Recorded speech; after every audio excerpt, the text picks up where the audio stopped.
And keep breathing rapidly in Vastika Kumbhaka as you gaze through your nose and visualize yourself as Lord Rudra.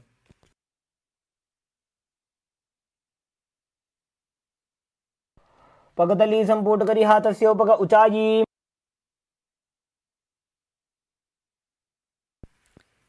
Now breathe slowly.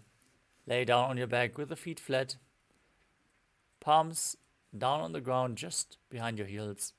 As you push your hips up, contract the perineal region, tuck your chin to the chest in Jalandhara Bandha as you perform Murcha Kumbhaka.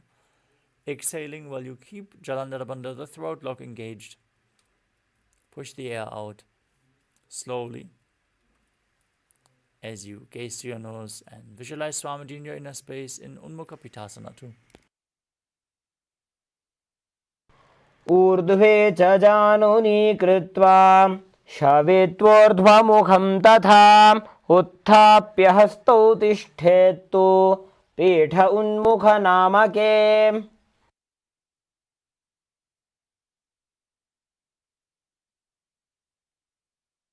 Now lay down on your back.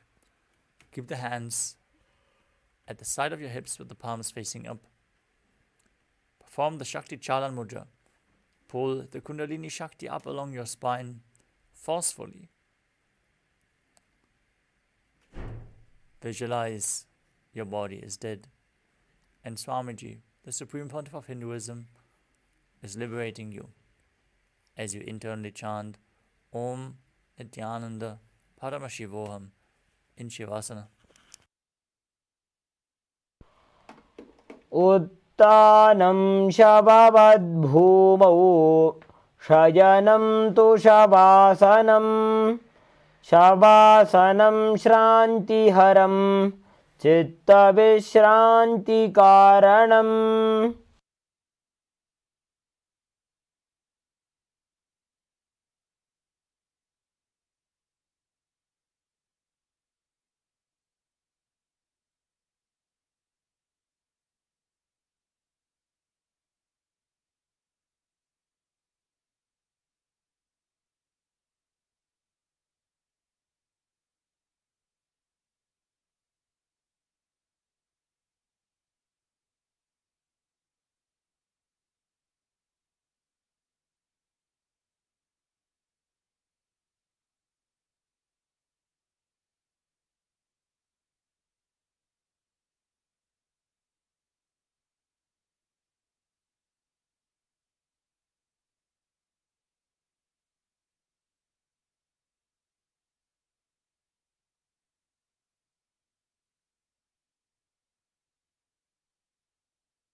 Now slowly return to your physical body.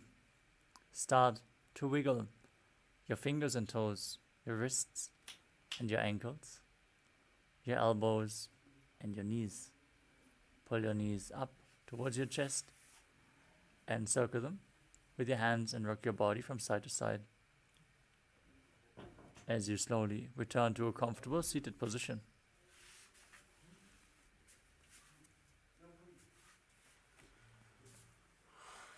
Congratulations, you completed the first 108 asanas of the sequence, the Pratama Vinyasa Krama.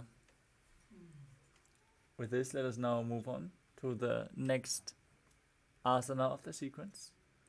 But before that, let us all switch on our cameras and make sure our rooms are properly lit and we are visible on camera. This is a security measure, so please follow along with the guidelines as we move on to the next asana of the sequence, which is Yathasanishthasana. Now sit in a posture that brings ease to your physical and mental space. Place your hands on top of the knees in Bindu Mudra. Visualize Swamiji in your inner space and perform the Mula Bandha as you breathe in Samana Kumbhaka, filling your stomach with prana and meditating on the flame in your stomach.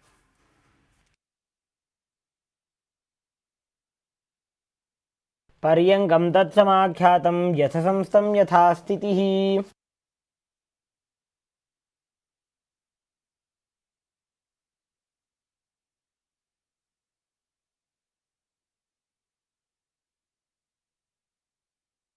Next up is Samasana. As you sit in a cross-legged position, place your hands on the knees and start breathing deeply. Inhale deeply, hold your breath, and exhale just as deep. As you visualize Swamiji in your inner space, perform the Mula Bandha. इदानीं गर्भिणीनां योगाभ्यासो यथा लघु सुखप्रसवलाभाय प्रोच्यते प्राक्तने पथि. Next up is Muktasana. As you place the left foot against the genital region, place the right foot over top. Gaze to your nose and visualize yourself as a sage, liberated by the supreme pontiff of Hinduism. निपीड्य श्रीविनीं सूक्ष्मां दक्षिणेतरगुल्पतः.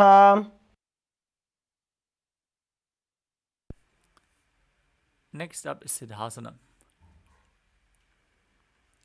Now maintain the same position, shift your gaze to the third eye and visualize Swamiji in your inner space as you perform the Mula Bandha. स्थानुसंयमितेन्द्रियोचलदृशा पश्यन् भ्रुवोरन्तरं चैतन्मोक्षकपातभेदजनकं सिद्धासनं प्रोच्यते. The next asana is Siddhi Asana. From the same position, with your hands flat on the knees, shift your gaze to the ground in front of you. Perform Arthi Bandhas, Mahamudra Bandha.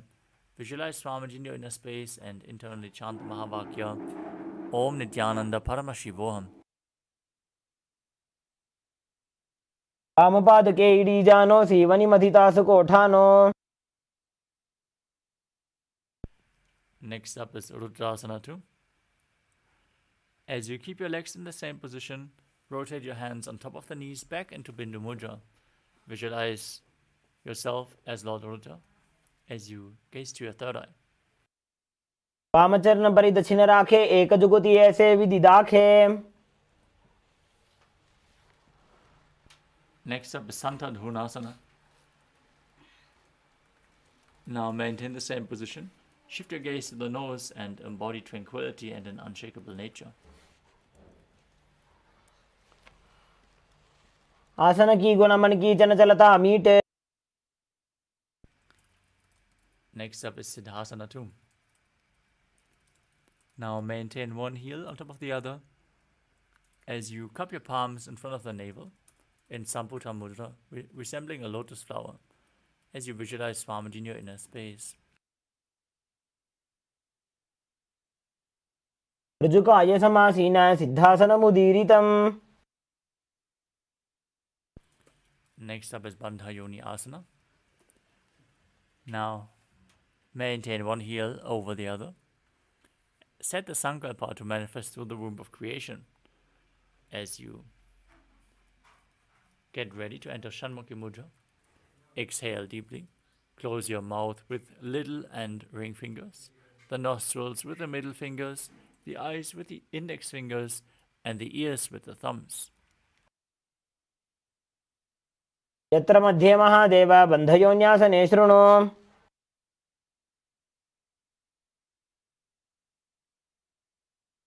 Next up is Vidasana. As you place one foot on the opposite thigh and the other foot below the opposite thigh, keep your hands on top of the knees in Bindu Mudra. Embody this state and space of bravery as you perform the Mula Bandha.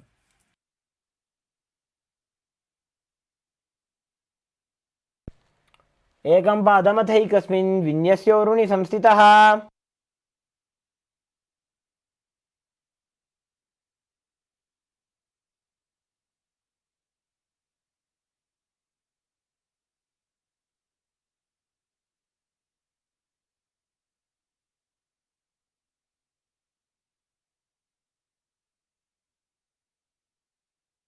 Next up is Valmikasana. As you keep the left heel on the right side of the regenerative organ, with the toes under the thigh, and the right foot on the left leg with the toes by the knee. Keep your hands on the knees in Bindu Mudra. Gaze to your third eye. And visualize sage Valmiki, the great poet and author of Ramayana. Valmikasana. डावा पग की पगतली पुनिएडी है जोज.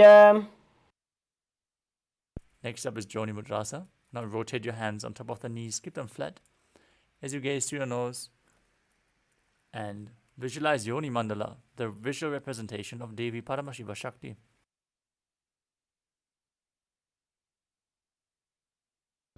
वाम पाद की पगतली जाहि माहिली core. Next up is Yoni Asana. Now shift your gaze to the third eye and visualize the Yoni Mandala. योन्यासनं पर्वतेन योगं योगफले नीलम्.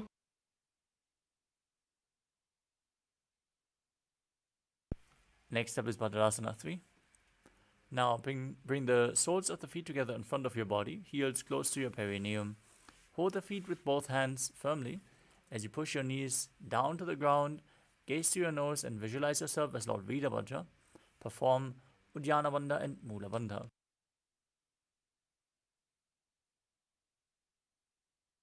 उल्भौ च वृषणस्यादः सीवन्त्याः पार्श्वयोः क्षिपेत्. Now shift your gaze to the third eye. Bring the heels close to the perineum. The right hand over your mouth. Close the left nostril. Inhale through the right. Close both nostrils. Hold your breath. Then exhale through the left and repeat the breathing flow on the other side in Abhyantara Kumbhaka. As you keep your tongue up against the palate of the mouth or even higher towards your third eye through the nasal tract in Kechari Mudra. Shift your gaze to the third eye and visualize yourself as an Aghori in Aghorasana. पूर्व कहो भिश्रिका जोजी वाही विधि जोगी जैसो जी.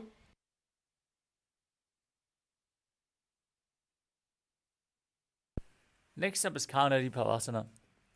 As you bring your feet together in front, with the toes together and the heels apart, place your elbows on the heels, hold your chin with both hands as you perform Uddiyana Bandha and Mula Bandha. Exhale deeply and hold your breath in Hridaya Kumbhaka. Gaze to your nose and visualize yourself as a female elephant drinking water. ग्वाली पावा आसन कख्यो है जैसे Yahoo में जाने विधि तैसे.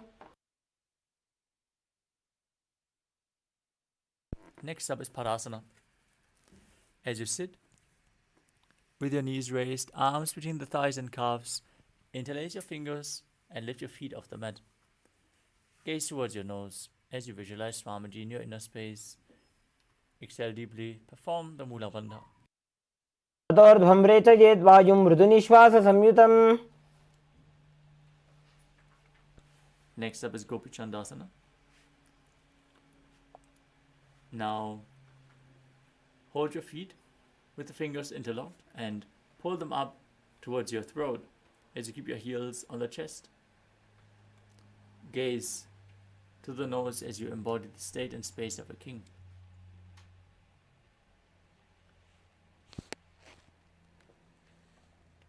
पूर्व विधिपका का अंगूठा कंठ को पराशे. Next up is Uttarasana. Now, as you keep the soles of the feet together, insert your hands underneath the legs. Hold onto your feet with interlocked fingers as you bring your feet up to your chest. Bring your head down and touch the chin to your soles. As you gaze at the nose and visualize your body free from any defects in Uttarasana. दो पगदली संपुट धारे आगाने करे जारे पसारे. Next up is Vishishtasana. Now, from the same position, raise your feet even higher. Bring interlocked fingers to your forehead as you visualize yourself excelling in everything in Vishishtasana.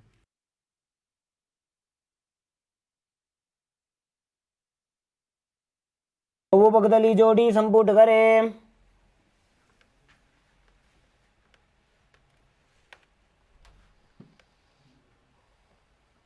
Next up is Bhujasana. From a seated position, lift both legs over top of the respective shoulders.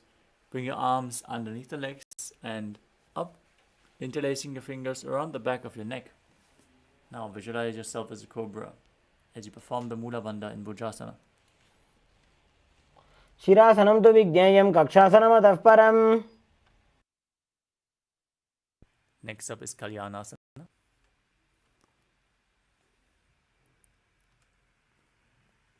Now maintain a seated posture. Raise your legs up. Bring your elbows under the knees and wrap your arms around the back as you clasp your palms behind.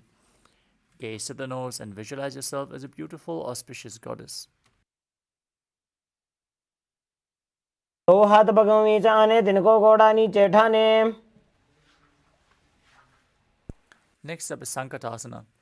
Now place the top of your left foot on the mat and sit down on the left heel. Stack your right knee over the left. Bring your hands to opposite knees. Gaze outwards without focusing on any of the external objects. Only focus on the objects within in Vaishnavi Mudra. Visualize yourself as an elegant swan. Breathe in Ujjayi Pranayama. Make an ocean-like sound with your mouth as you inhale. And perform the Mula Bandha in Sankatasana. पादं चितेर्मूलं संन्यस्य धरणीतले. Next up is Dhenukasana. As you slide the left heel outside the hip, keep both hands on the top knee. Visualize a cow in your inner space and perform Uddiyana Bandha and Mula Bandha. अनुशागीनकर पंचडं वृषीलिन्दकल्यम्नि. Next up is Machandrasana. Now place the right foot on the left thigh and the left foot on the right knee. Bring the left hand behind your back and twist your body to hold onto the opposite thigh with both hands. Once you catch a hold, twist even further. Gaze to your third eye and visualize Swamiji in your inner space in Machandrasana. वामजंग परिदक्षिणटाने वामहस्तपिष्टि Sane. Next up is Machandrasana 2. Maintain your feet in the same position. Hold onto the big toes in Prana Mudra. Lean forward and down, placing your forehead on the ground as you visualize Swamiji in your inner space. प्रथम जीवन चरण जोई वामजंग परिराखे सोई.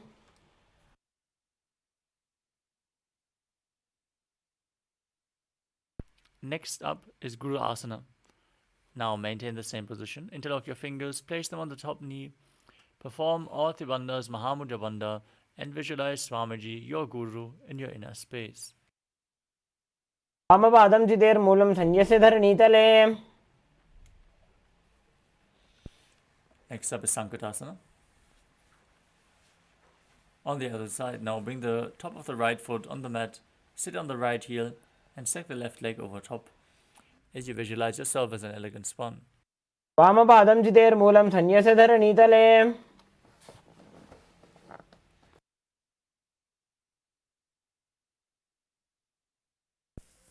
Now repeat Dhenukasana on the other side. Slide the right heel outside the hip and visualize it carve in your inner space. अनुषागीनकरपञ्जडं वृषीलिन्दकल्यम्नीम्. Now repeat Machandrasana on the other side. Bring the left foot on the right hip and the right foot on the left knee. Twist your right hand behind, hold onto opposite thighs and twist your body even further as you visualize Swamiji in your inner space.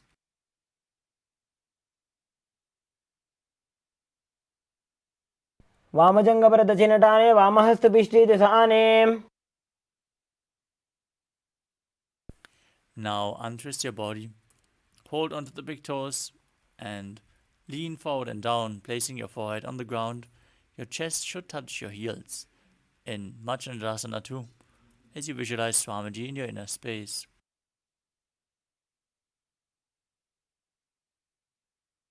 प्रथमजीवन चरणजुजोजी वामजङ्गपरिराखे सोयी.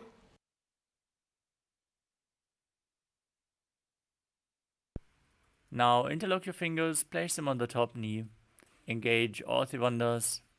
Breathe in Ujjayi Pranayama, make an ocean-like sound with your mouth as you visualize Swamiji, your Guru, in your inner space and Guru Asana on the other side. ऊर्मूलेतरपादस्य कनिष्ठिका प्रदेशगुल्फं संस्थाप्य.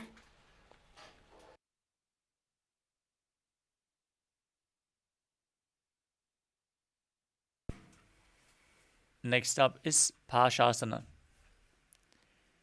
As you sit with both feet flat on the mat, knees raised, pull opposite knees towards your chest with your hands as you keep your tongue up in Kechari Mudra. Gaze to the third eye and visualize Swamiji in your inner space. पादतले भूमौ निधाय जानुनिवर्षि निधाय. Next up is Bodha Shukasana. As you maintain the same position, bring your chin to the knees and gaze to the nose as you visualize Swamiji in your inner space. Hold on to opposite wrists.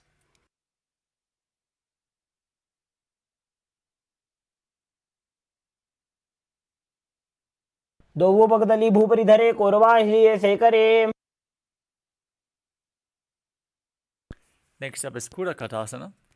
Now bring both arms below the knees as you hold on to opposite elbows. Pull your legs in towards your chest as you gaze to the nose and visualize Swamiji in your inner space.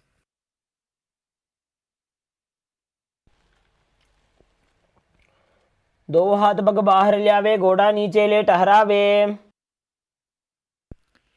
Keep holding on to opposite elbows with your arms below the knees as you cross the ankle of the right foot over the left with the heels pointing up. Keep your tongue up in Kechari Mudra. Gaze to your nose and visualize the great sage and Maharishi Sumati in Sumati Asana. मूलद्वारी धरती परिठाने डावा पग परिदचपदाने. Next up is Dandasana. Now extend your legs out forward. Interlock your fingers and stretch them up straight with the wrists pointed outwards as you engage all three bandhas and gaze to your nose. Visualize Swamiji in your inner space as you do so. इदानीं गर्भिणीनां योगाभ्यासो यथा लघु.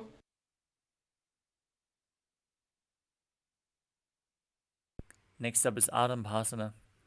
Now lean forward and down, hold onto the big toes in Prana Mudra. Bring your head towards your knees as you inhale through one nostril and exhale through the other alternatingly in Nadi Shodhana. As you control the flow of your breath, you clean the two main nadis, Pida and Ingala, Ida and Pingala, as you visualize Swamiji in your inner space. दोवों पग मिलिवा पसारी पगा का अंगूठा पकड़ी लीलाट घोड़ा लगावे.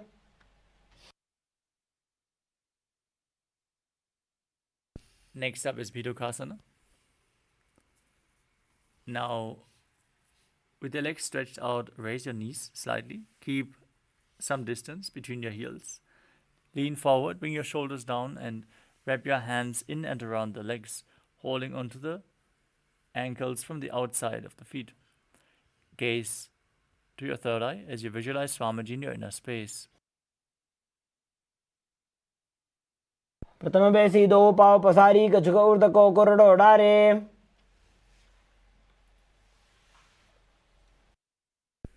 Next up is Jalandhari Pavasana.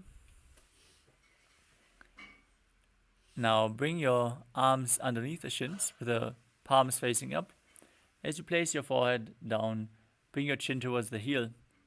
Gaze to your nose and visualize Swamiji in your inner space. दो एड़ी में लिखे दीजिए हाथ पसारी.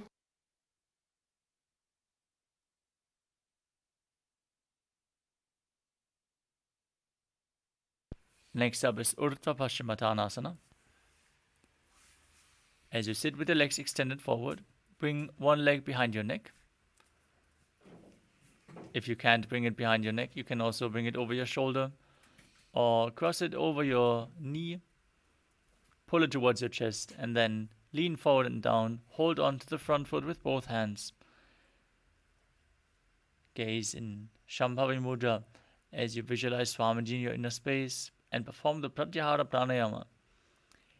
Visualize your Kundalini Shakti is flowing upwards through your body through 9 various points.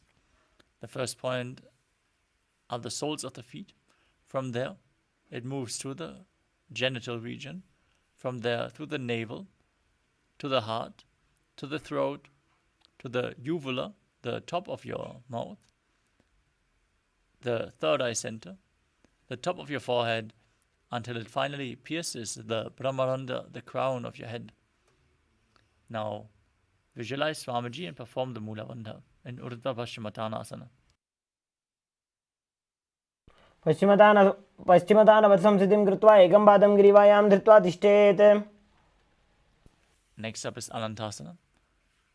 Now, with your leg behind your neck, lean back and lay down straight as you gaze to your nose and visualize yourself as endless, eternal, infinite. उत्तानशयने एकैकं Pai ग्रीवायां विन्यस्य. From Anantasana, roll onto the side of the hand holding onto your foot. Now, rest on the side of your body as you feel in complete control and gaze to the nose.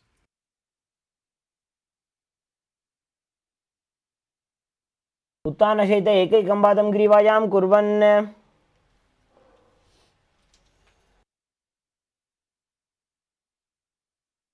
Next up is Tirishasana. As you lay on your back, pull your knees in towards your chest and circle them with your hands and rock your body from side to side as you visualize Swamiji in your inner space. उत्तानशयनं जानुनि हृदयवष्टम्भ. Next up is Urdhva Paschimottanasana on the other side. Now bring the other leg behind your neck and lean forward and down as you visualize Swamiji in your inner space.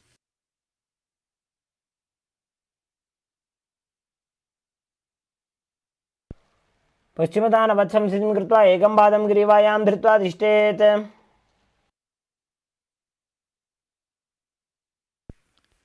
Now straighten your spine. Lean backwards as you hold onto the foot behind your neck with the opposite hand. Shift your gaze to the nose and visualize your unending Ananta in Anantasana on the other side. उत्तानशयने एकैकं Pai ग्रीवायां विन्यस्य.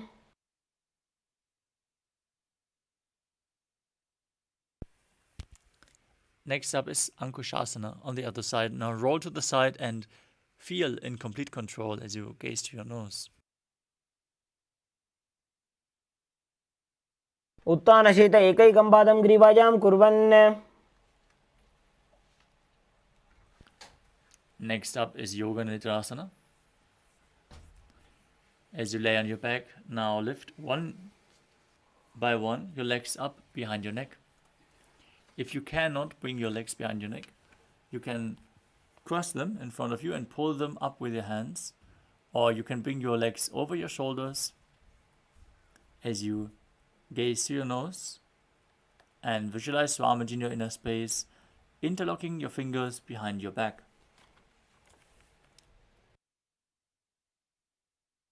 पादाभ्यां वेष्टयेत् कंठं हस्ताभ्यां पृष्ठबन्धनम्. We move on to Atmaramasana. While laying on your back, raise the legs towards your head. Wrap your hands around the legs and interlace your fingers behind your neck. Gaze to the nose and visualize Lord Vishnu blessing you from within. आत्मा राम आसन प्रथमसु धोसो वे. Next up is Kuchikasana. Now lay on your back, pull your knees in towards your chest and extend your arms out to the side at shoulder level. Gaze to your third eye and visualize Swamiji in your inner space as you perform Pratyahara Pranayama. Visualize the prana flowing up through the 9 points revealed by Mahadeva. दो हाथ सीधा सा करे 300 ube से पा करे. From the same position, we move on to Jatara Parivriti. With your knees towards your chest, arms extended out to the sides.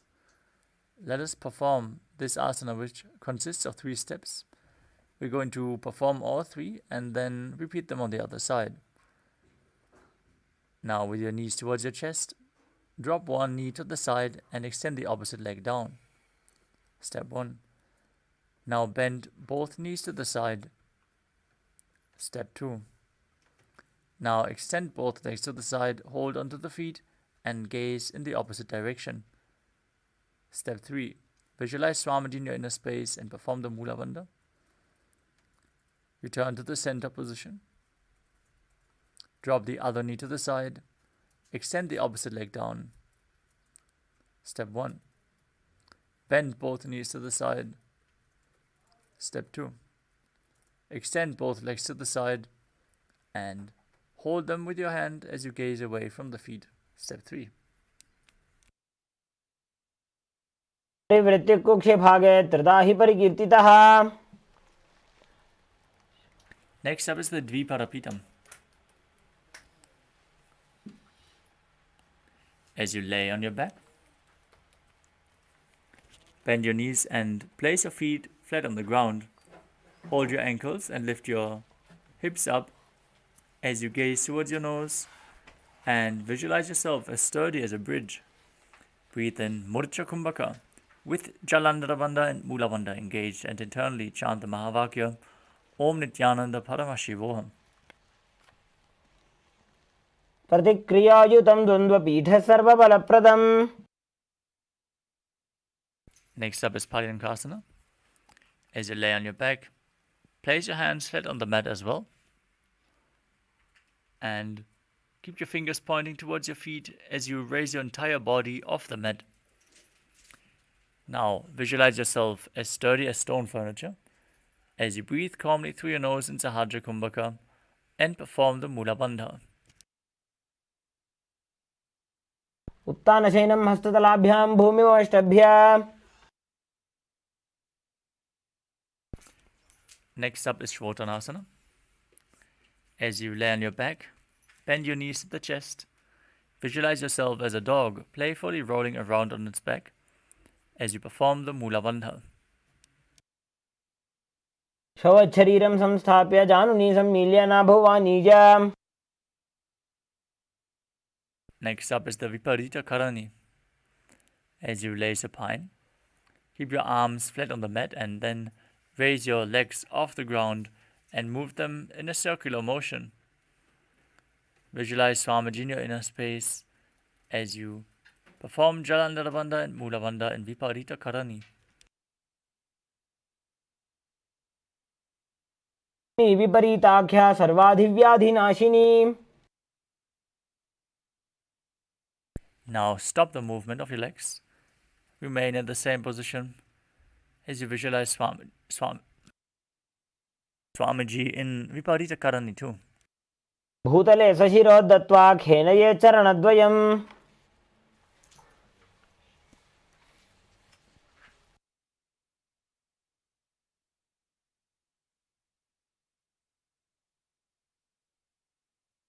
The next asana is Langalasana. Now, bring your hips and legs up and your feet over top of your head as you place the toes down on the mat. Interlock your fingers behind your back and stretch your arms out. As you visualize yourself as a plow, perform Jalandhara Bandha and Mula Bandha in Langalasana. नरकासने स्थित्वा नासिकाप्रदेशे भूमपादपृष्ठे स्थाप्य. Next up is Sharita Paschimottanasana. From the same position, hold onto your feet. This is one of the 84 asanas revealed directly by Lord Paramashiva himself.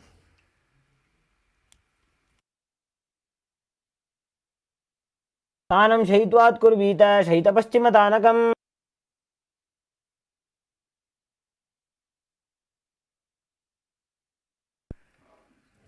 Next up is Supta Konasana.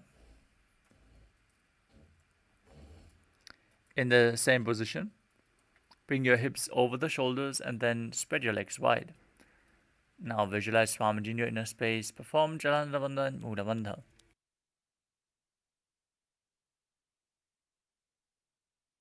परिवृत्ते कुक्षि भागे त्रिधा हि परिकीर्तितः. Next up is Chakrasana.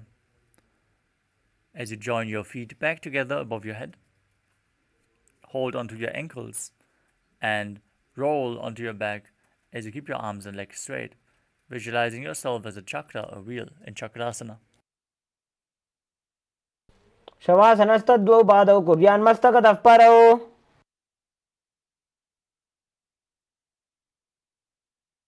Next up is Supta Prasarita Varangushtasana. Now stretch your legs up above your body as you hold onto the big toes and then open your arms and legs wide. Visualize Swamiji in your inner space and breathe in Ujjayi Pranayama. Make an ocean-like sound with your mouth. उत्तानपादं क्रौञ्चं च मरीचिं वीरभद्रकम्.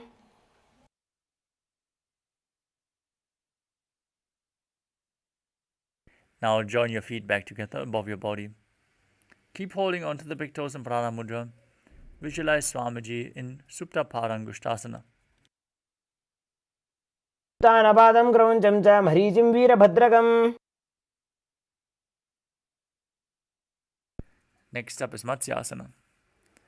From the same position, place your feet in Padmasana and lay down flat as you bring your arms over your head. Hold on to opposite elbows, gaze to your nose and visualize Matsya, the fish avatar of Lord Vishnu, in Matsyasana.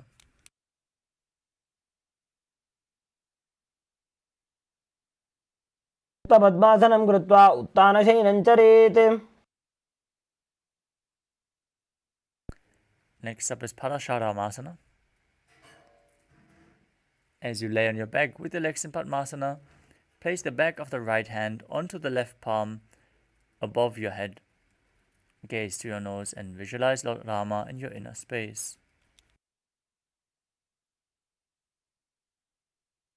प्रथमकरे पद्मासन आचे सुधो सोवे भूपरिपाचे. Next up is Sarvangasana. While laying on your back with your legs in Padmasana, lift your legs and hips up. Keep your hands at your lower back for support, with the elbows down to the mat. Gaze to your nose as you visualize Swamiji in your inner space. Perform Jalandhara Bandha and Mula Bandha. अथवा क्षेत्रसंक्षेपात् सर्वांगासनमुत्तमम्.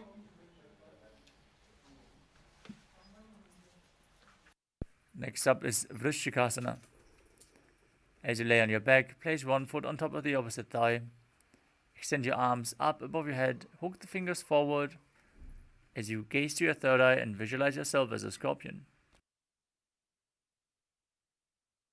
प्रथमशेन सूधो शीर्षिकेशिकी सन्धि सुदाखे. Now repeat the asana by placing your foot on top of the opposite thigh. Gaze to your third eye and visualize yourself as a scorpion.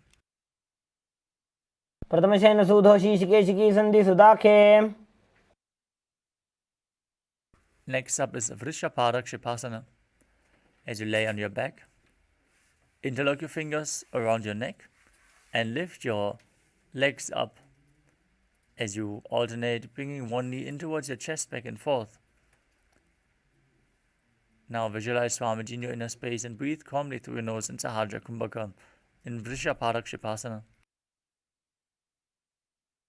उत्तानशयनं कृत्वा अङ्गुलिभिः कन्दरां बद्ध्वा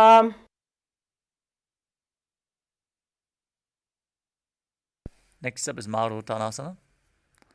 As you place your hands at the side of your hips, pull your knees in one by one and touch your knees to your ears again and again. Now visualize Swamiji in your inner space. श्रोतानवत्संस्थितिः कृत्वा जानुद्वयं पर्यायेन कर्णयोः संस्पृशेत्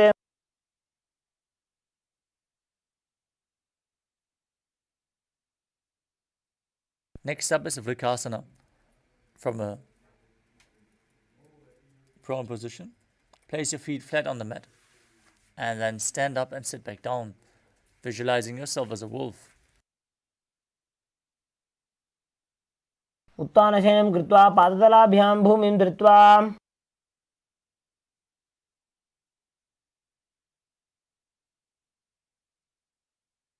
Next up is Lutasana. As you lay on your back, throw your legs above your head and completely roll over. As you repeat this again and again, visualize Swamiji in your inner space. Once you finally finish, end in a prone position. उत्तानशयनं पादौ शिरौ उल्लङ्घ्य भूमौ स्थापयित्वा Next up is Sarathasana. As you lay down on your stomach, keep your hands by the shoulders, toes pointing back. Contract your lips, make a whistling sound while inhaling, like that of a flute. As you visualize yourself as a chariot, carrying warriors into a battle for Dharma on your chariot back in Sarathasana. निर्जशयनं कृत्वा नाभिं भूमौ निधाय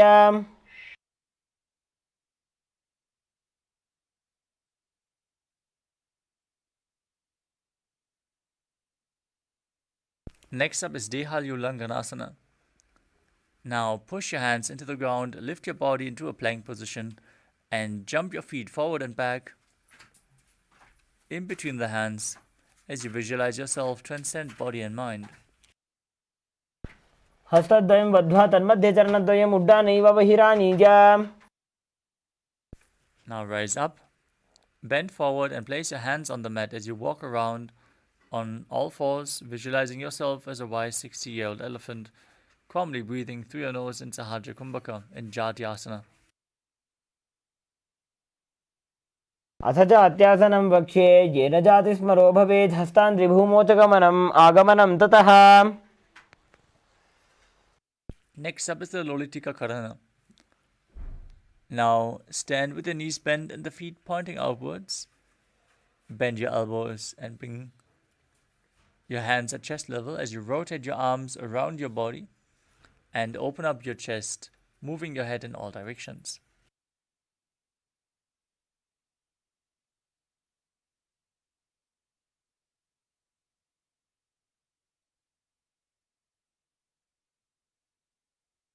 Next up is Sadapasana. Now stand erect on the mat and tie your feet with a rope if you have one available.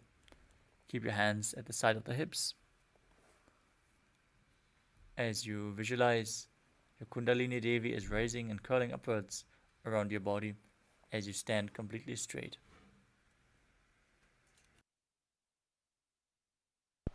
अथ सर्पासनं वक्ष्ये वायुपाणाय केवलं शरीरं दण्डवत् तिष्ठेत् रज्जुबन्धस्तु पादयोः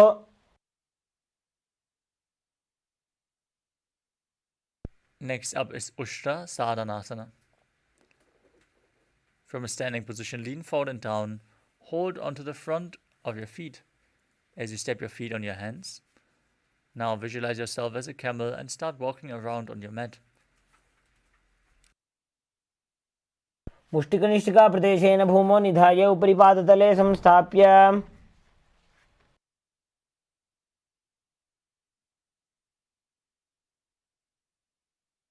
Next up is Ashvasana. From the same position, hold the outside of the feet and walk around on the mat, visualizing yourself as a horse. मुष्टिकनिष्ठिकाप्रदेशेन भूमौ निधाय उपरि पादतले संस्थाप्य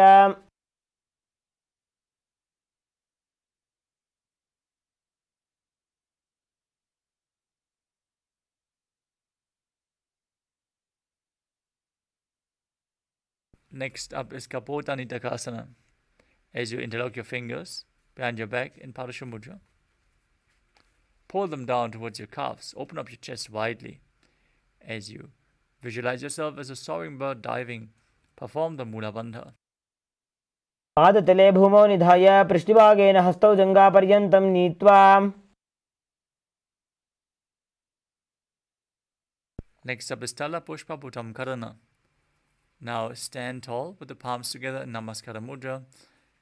Your knees gently bent, toes pointing outwards. Now bow down to one side. Open up your palms and raise the heel and the knee of the respective hand. And visualize yourself holding a bouquet of flowers, offering it to Paramashiva.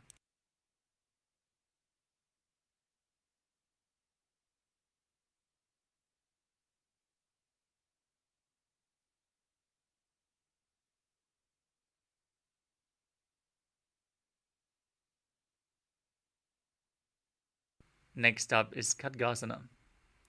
Now visualize yourself as a rhinoceros. Gaze to your nose and then lay down on your stomach and jump your feet back up towards your hand and stand with your arms, hands together in Namaskara Mudra, forming the horn of the rhinoceros.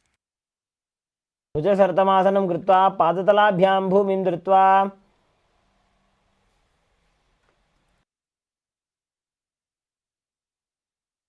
Next up is the Uttanottanam. You can hold weights if you want to intensify this asana. As you sit down all the way or as low as you can towards the ground and stand back up. Do this again and again as you gaze to your nose and visualize Swamiji in your inner space. पुनः पुनः उत्थातव्यम् असितव्यम् इति उत्थानोत्थानं भवति. Next up is Musalasana. As you stand up straight, raise your arms over your head and jump repeatedly as you visualize yourself as a mace. सरलं स्थित्वा ऊर्ध्वं बाहु नजेत् वारं वारम् उड्डानं कृत्वा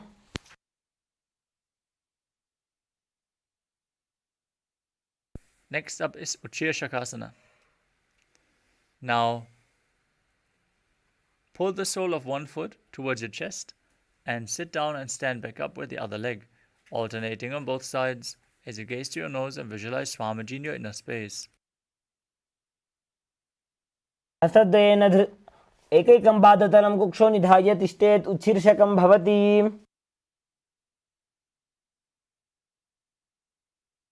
Next up is Parshvajanukarana. Now stand and keep one leg slightly bent with the toes pointing outwards. Then pull the other knee up towards your chest and circle with your arms with the hand in a fist. Place your hand on the inner thigh with the fingers pointing towards the center of your body.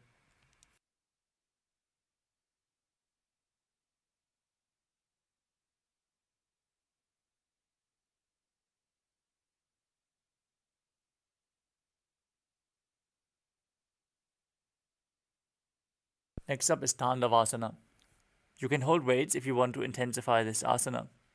Now visualize yourself fiercely dancing as Lord Shiva. As you extend your arms and one leg forward, sit down and stand back up on one leg. एकेन पादेन स्थातव्यं ताण्डवासनं भवति. Next up is Brahmanasana. As you bring your foot to the opposite inner thigh, keep your hands hanging down at the side. Visualize Lord Brahma blessing you from within. ब्राह्मणासनमावक्षे यत्कृत्वा ब्राह्मणो भवेत्. Next up is Garudasana 3. Now stand tall and wrap the left leg over and around the right knee. Tuck your left toes on the other side of the right calf as you bring your left arm below the right and place your hands in Namaskara Mudra. Visualize yourself as Lord Garuda in Garudasana 3. उत्तानकूर्मपीठं च सिंहस्गारुडमेव च. Next up is Ekapadasana. Now bring your foot onto the opposite thigh. Keep your hands relaxed, hanging down by the knees as you visualize Swamiji in your inner space. दक्षाङ्घ्रिं वामपादस्य जङ्घोपरि निधाय च. Next up is Dhiruvasana, the post up posture. As you stand erect on the mat, hold on to the big toe of one foot and extend it out to the side, rotating on the standing leg quickly as you visualize yourself as the North Poster. एकेन हस्तेन दण्डरूपस्य एकस्य पादस्य अग्रं धृत्वा. Next up is Trivikramasana. As you stand, bring one leg behind your neck. If you can't bring it behind your neck, you can bring it over your shoulder or pull it towards your chest or place it over top of your thigh. Then sit down and stand back up while visualizing Lord Vishnu in your inner space. एकेन पादेन स्थातव्यम् उत्थातव्यम्.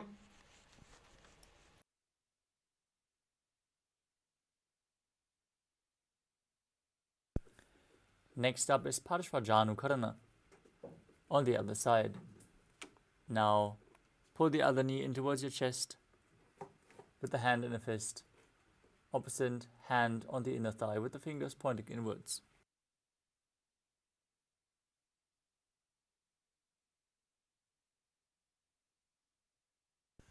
Next up is Tandavasana on the other side. Now extend your arms and one leg forward, sit down and stand back up as you visualize yourself fiercely dancing as Lord Shiva. एकेन पादेन स्थातव्यं ताण्डवासनं भवति.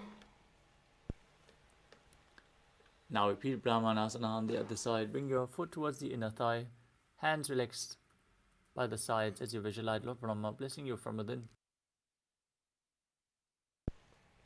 ब्राह्मणासनमावक्ष्ये यत्कृत्वा ब्राह्मणो भवेत्. Now repeat Garudasana 3. Bring the right leg over top of the left, hook the toes behind and bring the right arm below as you place your hands in Namaskara Mudra, visualizing yourself as Lord Garuda. उत्तानकूर्मपीठं च सिंहस्गारुडमेव च. Now place the right foot on the opposite thigh as you repeat Ekapadasana on the other side. दक्षाङ्घ्रिं वामपादस्य जङ्घोपरि निधाय च.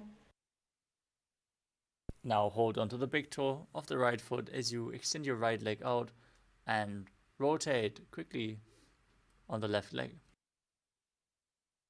हस्तेन दण्डरूपस्य एकस्य पादस्य अग्रं धृत्वा.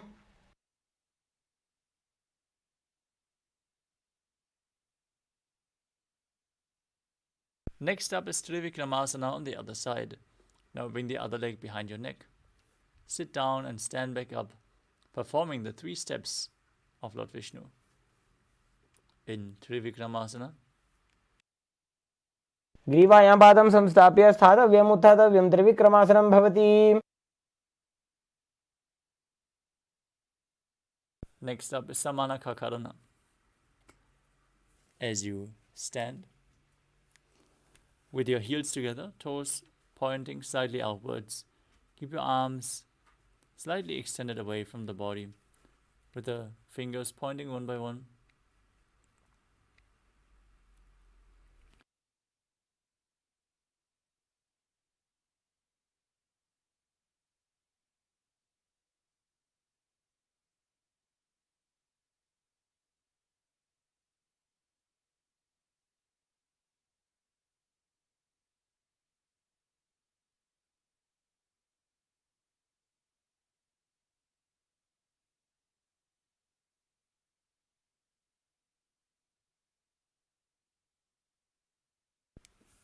Now we enter the final 100 asanas of this sequence, starting with Gorak Anjali Asana.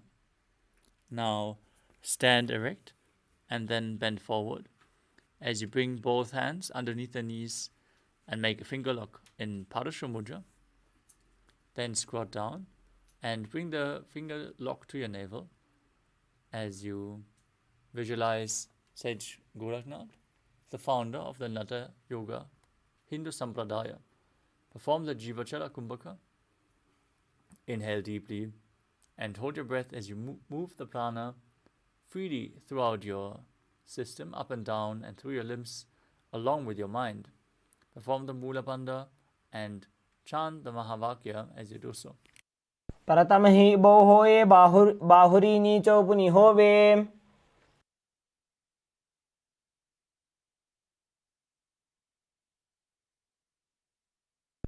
Next up is Kanchi Asana. Now insert your hands between the thighs and calves and then wrap them around behind your butt. Now squat down and hold your hands behind your back as you keep your chest upright. And visualize Swamiji in your inner space. पूर्वमध्यात् हस्तौ निवेश्य नितम्बं धृत्वा पादतलाभ्यां भूमिं वष्टभ्य तिष्ठेत् काञ्चासनं भवति. Next up is Bhairu Asana.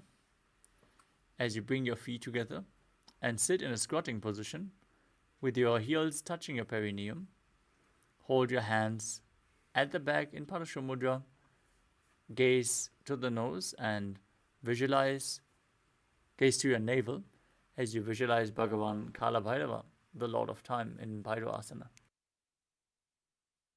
दो पग की थैलिया की माहिली को और मिला जी फना पानी उकड़ मोड़ वैसे. Next up is Varahasana.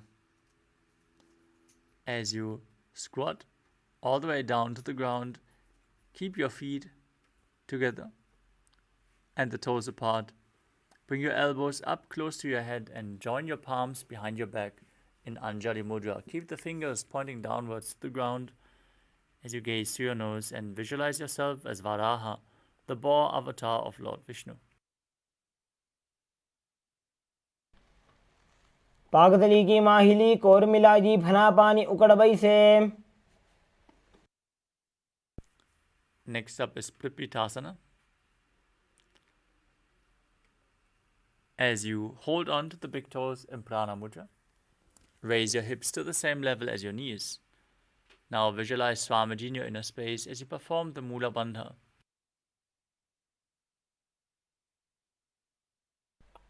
पार्श्वद्वय सम्मील्य स्थित्वा नितम्बं जानुप्रदेश आनीय तिष्ठेत् प्रपीठासनं भवति.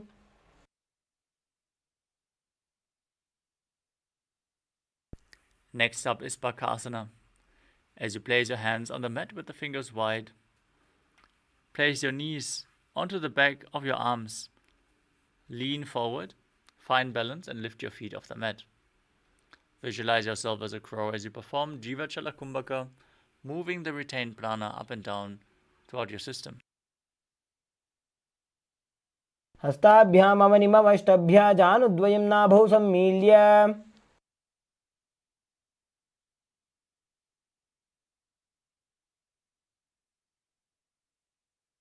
Next up is Sushtanga Kapali Asana, another inverted posture.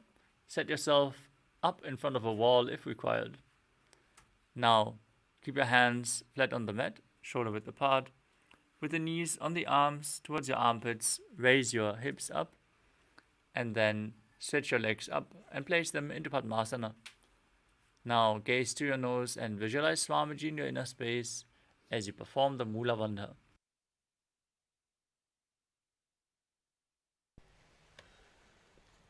आसन को गुण कपाल आछो होई.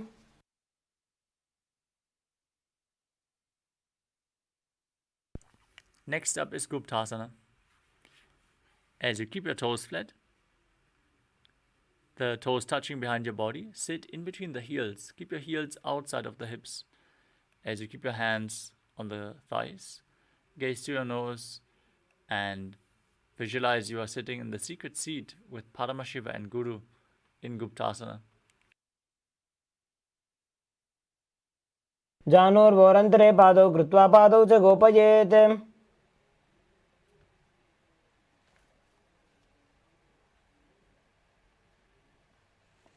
The next asana is Vrikshasana too. Now place your hands flat on the mat in front, shoulder width apart, and then raise your legs up, straight into a handstand. Use the support of a wall or get someone to help you in this asana as you cleanse your 7 chakras. By performing this asana, visualize yourself as a tree with deep roots growing into the ground. चक्रक्षालनाय वृक्षासनविशेषकान्. Next up is Shiva Asana, again in the handstand posture. Join your hands and feet together and gaze to your third eye as you visualize Tejas, energy flowing to your third eye, rejuvenating your body and bringing the divine radiance to your being. दो पग जोड़ी माही Gulf मिलाए. Next up is Matsyasana. Now place your hands flat on the ground, shoulder width apart. Step your feet back into a plank position and then lower your body down and push it back up again and again as you visualize yourself as a fish. निब्जशयनं कुर्परो पार्श्वभागायाम् ऊर्ध्वकृत्य हस्ततलाभ्यां भूमिं वष्टभ्य. Next up is Sadapasana 2. As you lay prone on your belly, keep your hands on the hips and lift your chest from left to right as you visualize and move your body like a snake in Sadapasana 2. Breathe calmly through your nose in Sahasrara Chakra.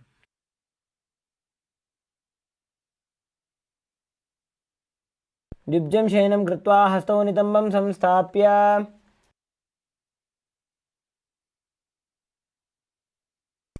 Next is Nidālambanasana.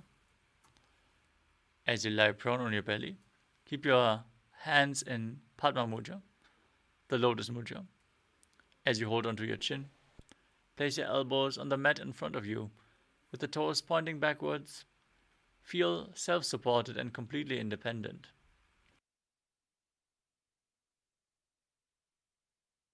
कराभ्यां पङ्कजं कृत्वा तिष्ठेत् कूर्परया सुधीः.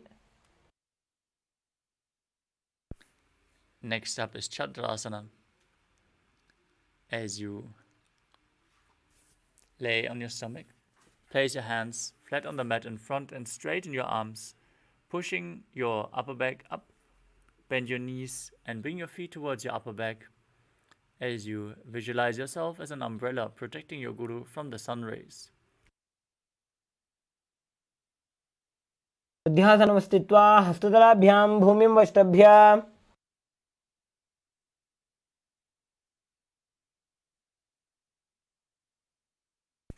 Next up is Vajrasana. As you visualize yourself as Vajra, the weapon of Indra, symbolizing your indestructibility, sit in a kneeling posture with your perineum on the heels, feet flat, extend your arms out at front and place your forehead on the ground. Gaze to your nose and calmly breathe in Sahasrara Kumbhaka as you perform the Mula Bandha. इदानीं गर्भिणीनां योगाभ्यासो यथा लघु सुखप्रसवलाभाय प्रोच्यते प्राक्तने पथि.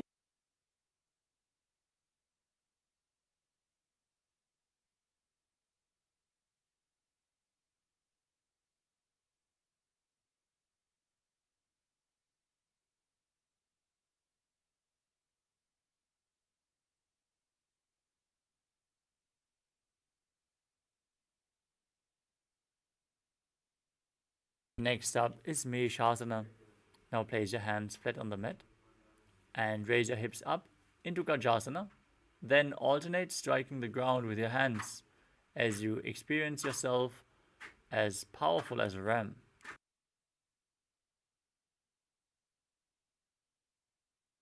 गजासन संस्थितो एकैकं बाहुं भूमौ ताडयेत्. Next up is Ajasana. From Gajasana, raise your legs up and slowly lower your forehead down towards the ground as you visualize yourself as unborn, existing for all eternity. गजासन संस्थितो पादद्वयमन्तराळे कृत्य मस्तकेन भूमिं स्पृशेत्.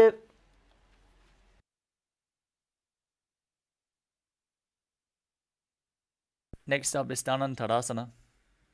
Sit in a kneeling posture and hold on to your big toes as you pull the feet towards your perineum and then place both hands on the respective thighs.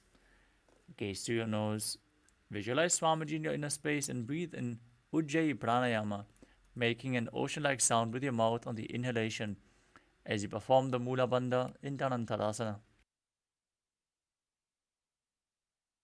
पूर्व विधि परिहाता की काकसी से फणा शरा मोड़ी. We move on to the Angamottanam. Now interlace your fingers at front and move your arms up, down, left, right in all directions. Then interlock your fingers behind your back and repeat the movement, giving massage to various different joints and muscles of your body. As you visualize Swamiji in your inner space, perform the Mula Bandha. हस्तयोः अंगुले बद्ध्वा हस्तयोर्मध्यात् सर्वमङ्गलं निष्कासयित्वा. Next up is Garudasana 4. Now sit on your heels in Vajrasana with the feet turned out to the sides. Bring your thighs and knees to the ground as you keep your spine straight, hands on the respective knees, as you visualize yourself as Lord Garuda flying Lord Vishnu and Lakshmi on his back. जंगोरुभ्यां धरां पीड्य स्थिरकायो द्विजानुना जानु परिकरद्वन्द्व गरुडासनमुच्यते. Next up is Ananda Mandirasana. Now sit with your legs folded back, the toes pointing backwards, knees open wide, holding onto your ankles. Now shift your gaze to the third eye. Visualize yourself residing in the blissful space of a temple as you perform the Mula Bandha. अथ वक्षे वीरनाथ आनन्दमन्दिरासनं यत्कृत्वा अमरो धीरो भवत्येवेह साधकः. Next up is Mandukasana 2. Now sit with your knees wide, feet overlapping on your ankles. Keep your hands under the knees and gaze to your nose as you perform Manduki Mudra with your tongue, pressing the tongue up against the palate of the mouth, catching the nectar of immortality. As you visualize yourself as a frog, perform Uddiyana Bandha, the stomach lock, and Mula Bandha, the root lock, in Mandukasana 2. पृष्ठं सम्पीड्य गुल्फाभ्यां जान्वङ्गे सबलयाकृतिः. Next up is Narasimhasana. As you keep your toes on the mat, heels up and together, place your perineum on the heels, your palms on the ground in front of you, spread your fingers wide, keep the thumbs touching, the base of your hand should touch your toes. As you stick out your tongue, exhale forcefully, gaze to your nose and visualize Narasimha, one of the 10 avatars of Lord Vishnu. दो फणा पाणी होई वैसे एड़ी Mailer गुदानी वैसे.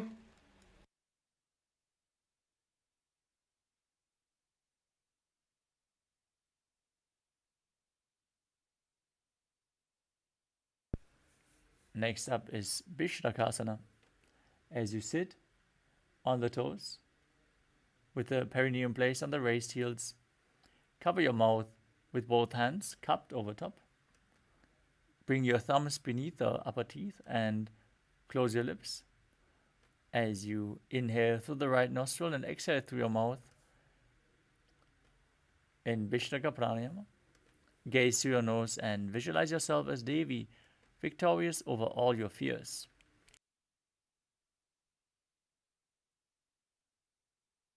दो पकांगी एड़ी जोजी गोड़ा फनो बान पुनि होई. Next up is Makadasana. With the soles of the feet together, the top of the feet on the ground, sit on your heels and bend your elbows. Bring the fingers to your armpits and imitate as if you were a monkey scratching itself. As you visualize yourself as a playful monkey, gaze to your third eye and perform the Mula Bandha. दोवो पगतली संपुट आने तिनकी पिष्टि भूमि पर इठाने।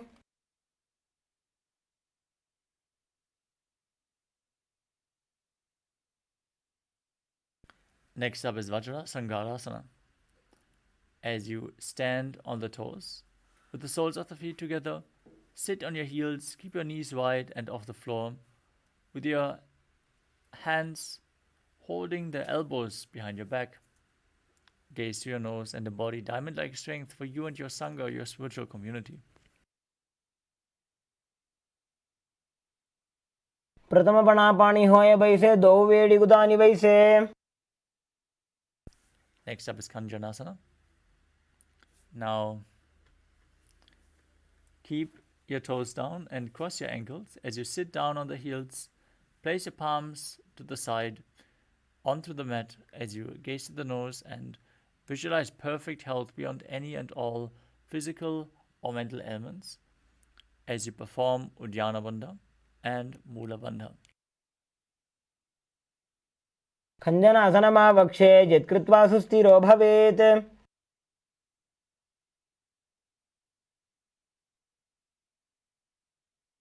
Next up is Kurmasana.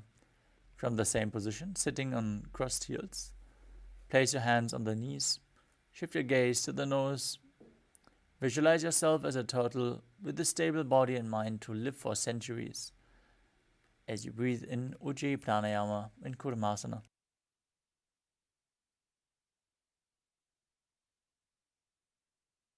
गुल्फौ च वृषणस्याधो व्युत्क्रमेण समाहितौ ऋजुकाय शिरो ग्रीवं कूर्मासनमितीरितम्.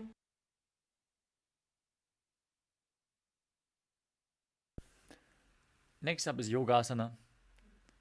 From the same position, shift your gaze to the nose and visualize Swamiji in your inner space.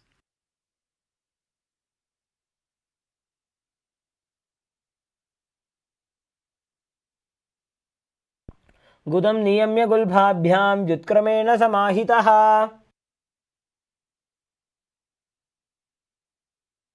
Next up is Vijyogasana.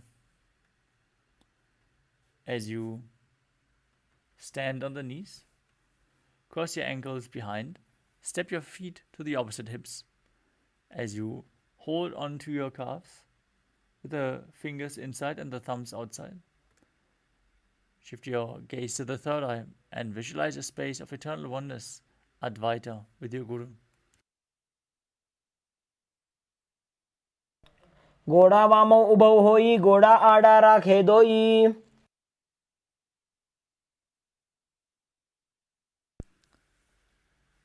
Next up is Ushtrasana 2. In a kneeling position, bend backwards and hold onto your ankles with your hands. Now, keep your arms straight, push your hips forward and tilt your head back as you visualize yourself as a camel.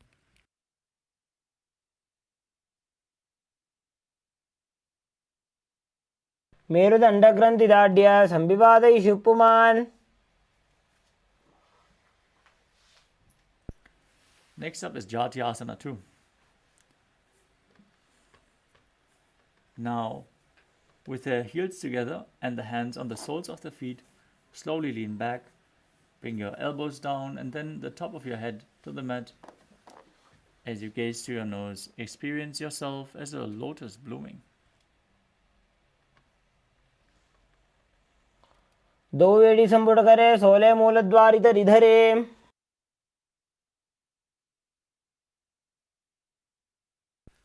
Next up is Viratasana. As you sit on your knees with thighs and calves together, lean back and touch your back to the ground as you raise yourself back up. Repeat this movement again and again, using the support of your hands if needed. जंगा पृष्ठभूमौ निधाय जंगोदरयोः ऊरुनी संस्थाप्य.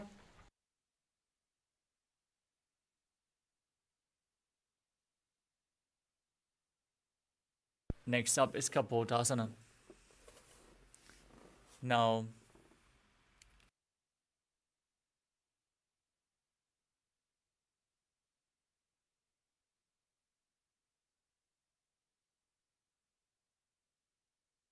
From Viratasana, raise your hips higher and bring your forearms on the mat. Hold the back of your heels as you bring your head in between the feet. Visualize yourself as a beautiful dove in Kapotasana. मेरुदण्डग्रन्थिदाढ्य सम्पिपादयिषुः पुमान् कपोतोष्ट्रासनाभ्यास कुर्यान्मितहिताशनः.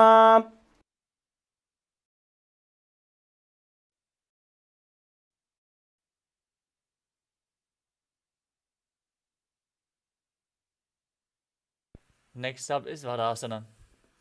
As you stand upright on your knees with the toes tucked, hold your arms with opposite hands and gaze to the nose. This is the boon-fulfilling posture. Now receive your boon from Paramashiva. Perform the Mula Bandha and internally chant the Mahavakya Om Nithyananda Paramashivoham in Varasana. जानुनी भूमौ संस्थाप्य हस्ताभ्यां बाहु परस्परं धृत्वा सरलं तिष्ठेत्.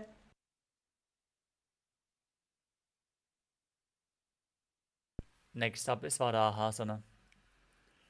As you keep your knees together and the toes tucked behind, sit your perineum down on the heels and lean forward and down, placing your forearms to the ground, holding onto your head. Rest your head on your hands as you visualize yourself as Varaha, the boar avatar of Lord Vishnu.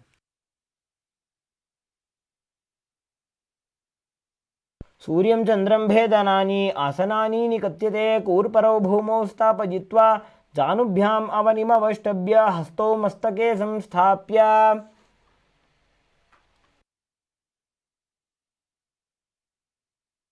Next up is Mundasana, another inverted posture. Set yourself up in front of a wall or get a partner to aid you if required. Now place your forearms on the ground, shoulder width apart. Interlace your fingers, place the crown of your head to the mat. Hold your head with both hands. As you walk your feet forward, align your hips with the shoulders and then straighten your legs up. Gaze to the nose as you visualize yourself as a love tree. Perform the Mula Bandha. अधो मुण्डासनं वक्षे सर्वेषां प्राणिनां सुखम् ऊर्ध्वमार्गे पदे दत्त्वा धारयेन्मारुतं सिद्धिः. Next up is Andhasana. Now in a kneeling position, bend and place your head in between the knees. Keep your elbows adjacent to the knees. With your hands holding your head, exhale through your mouth as you inhale through your nose. Gaze to the nose and visualize Swamiji in your inner space. As you breathe in Sahasrara Kumbhaka, calmly through your nose and perform the Mula Bandha.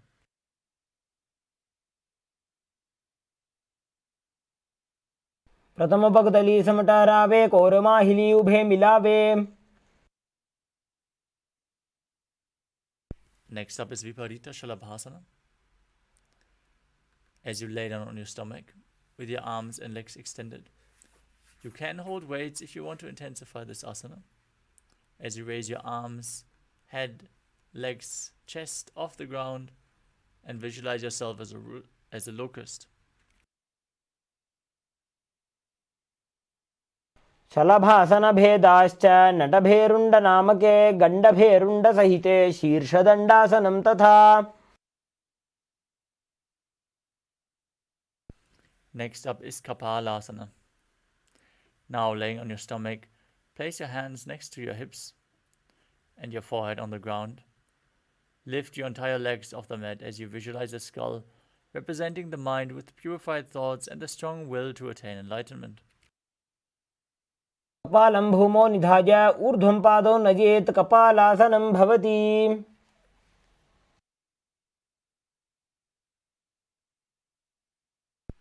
Next up is Akasha Kapotasana. As you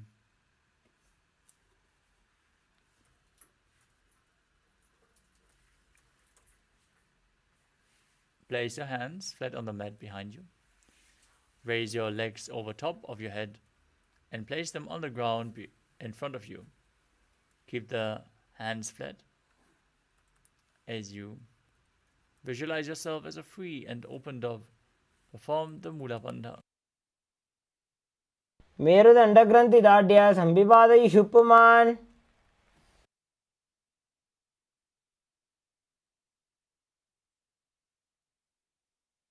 Next up is Chatakasana. Now, from a kneeling position, place your forearms on the ground in front of you. Be sturdy as you visualize yourself as a sparrow. परवर्यन्तौ हस्तौ धरामवष्टभ्य जानुनीनाभौ सङ्कुञ्च्य तिष्ठेत् चटकासनं भवति. Next up is Vrishikasana too. Now, kneel down and place your elbows on the mat. Then raise your leg.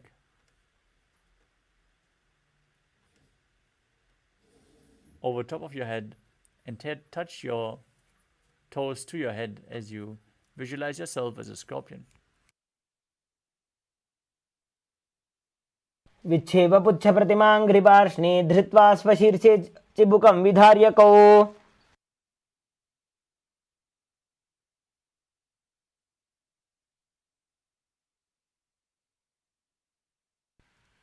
Next up is the Vrishasana. As you sit in a kneeling position, place your perineum down on one heel and keep the other heel outside the hip with the toes pointing outwards. Now keep your hands in front of your body on the mat as you visualize yourself as a bull. Breathe in Antaranga Kumbhaka, forcefully inhaling through your nose, holding your breath for a short while, and slowly exhaling again and again. याम्यगुल्फे पादमूले वामभागे पदेतरम्.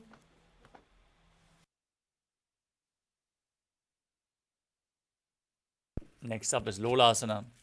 From the same position with your hands flat on the mat in front of you, lift your entire body off the ground, cross the left toes over top of the right as you visualize Swamiji in your inner space.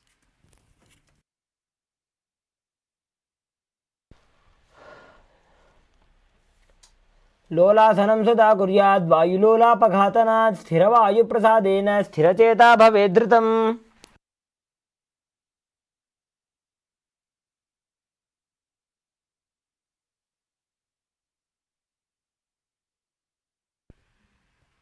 Now place your perineum on the other heel as you keep the opposite foot pointing outwards, heel outside the hip, visualizing yourself as a bull in Vrishasana. याम्यगुल्फे पादमूले वामभागे पदेतरं विपरीतं स्पृशेत् भूमिं वृषासनमिदं भवेत्.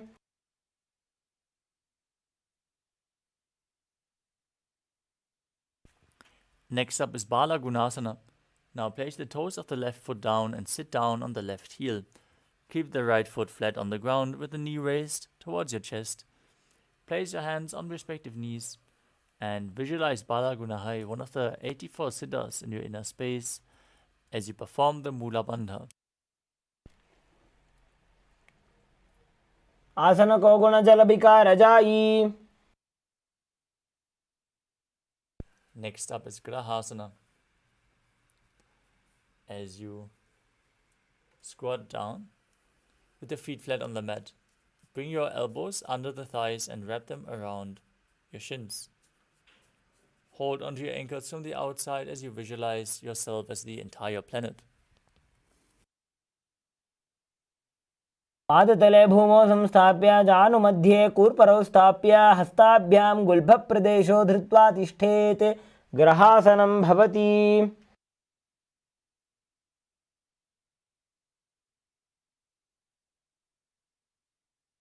Next up is Balagunasana on the other side. Now bring the toes of the right foot down, sit on the right heel, lift the left knee towards your chest as you place your hands on top of it. आसन को गुण जल विकार जाई.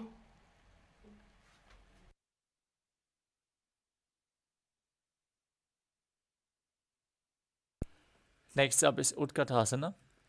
You can use weights to intensify this asana. As you squat down on the toes with the Heels up and the knees off the mat. Place your perineum on the heels and your hands on the respective knees. Keep your spine straight and visualize Swamiji in your inner space. युजास्पिजोऽस्ति यद ऊर्वजानो यत्रासने पादतलद्वयोपरि. Next up is Vajra Sangarasana 2. As you sit on the toes with the perineum on the heels, the soles of the feet together, keep your knees wide and off the ground as you hold onto opposite elbows behind your back. Visualize Swamiji in your inner space and perform the Mula Bandha. प्रथम पणापाणि होए जैसे दो वेड़ी गुदानी वैसे. Next up is Anilasana. Now, place your hands flat on the mat and step your feet on top of your hands and squat down. Keep your arms straight as you gaze through your nose and visualize you are able to live off of air alone. Forcefully inhale in Antaranga Kumbhaka as you do so.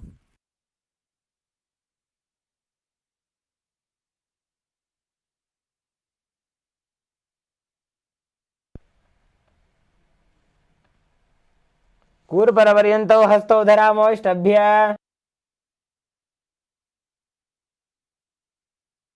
Next up is Padukasana.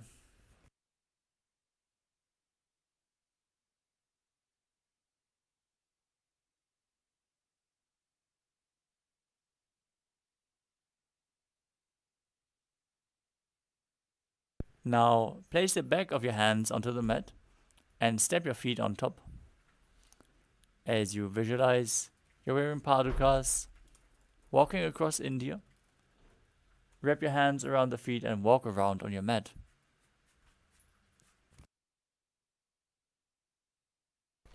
हस्ततलयोः पादतले कृत्वा तिष्ठेत् गच्छेत् पादुकासनं भवति. Next up is Kukku Todhanasana. Now place your hands on the ground, shoulder width apart, and jump your feet up again and again, letting them fall back down as you visualize yourself as a rooster. हस्ततले भूमौ कृत्वा पादतले च ऊर्ध्वमुड्डानं कृत्वा भूमौ पतेत्.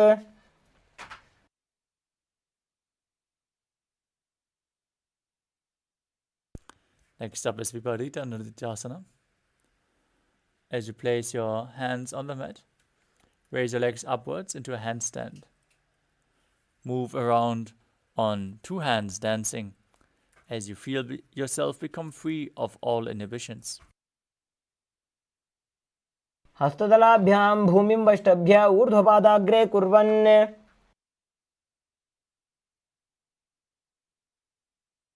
Next up is Kunjarasana.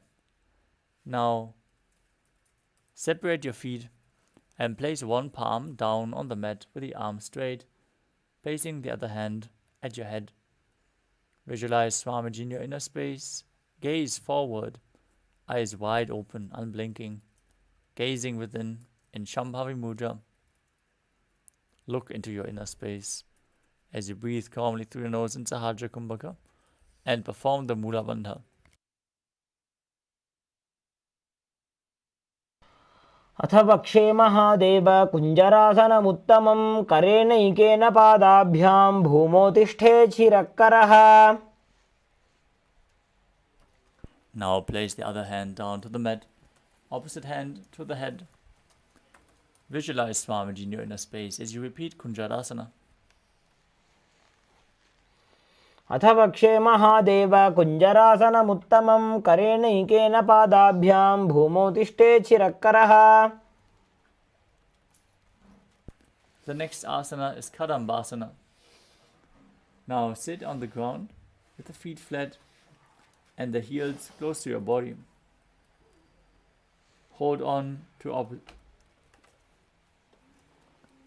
the respective ankles as you lift your feet off the ground and visualize yourself as a Kadamba tree, a pious tree that promotes a long life. पार्श्वेभ्यां भूमिं वष्टभ्य हस्तद्वयेन गुल्फौ धृत्वा.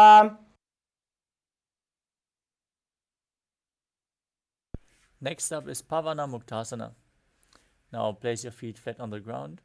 Hold on to the opposite knees and pull them in towards your chest. Visualize that any excess vata is being released from or balanced within your system as you perform Sahasrara Kumbhaka and the Mula Bandha in Pavana Muktasana. द्वयोस्तु पादयोः पाणिं लात्वा स्वस्वनितम्बके जानुनी वक्षसि साधुर्बभ्रतीकरबन्धनैः.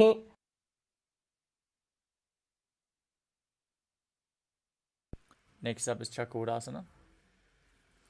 As you bring one leg behind your neck and place your hands to the side, extend the opposite leg up and lift your entire body off the mat.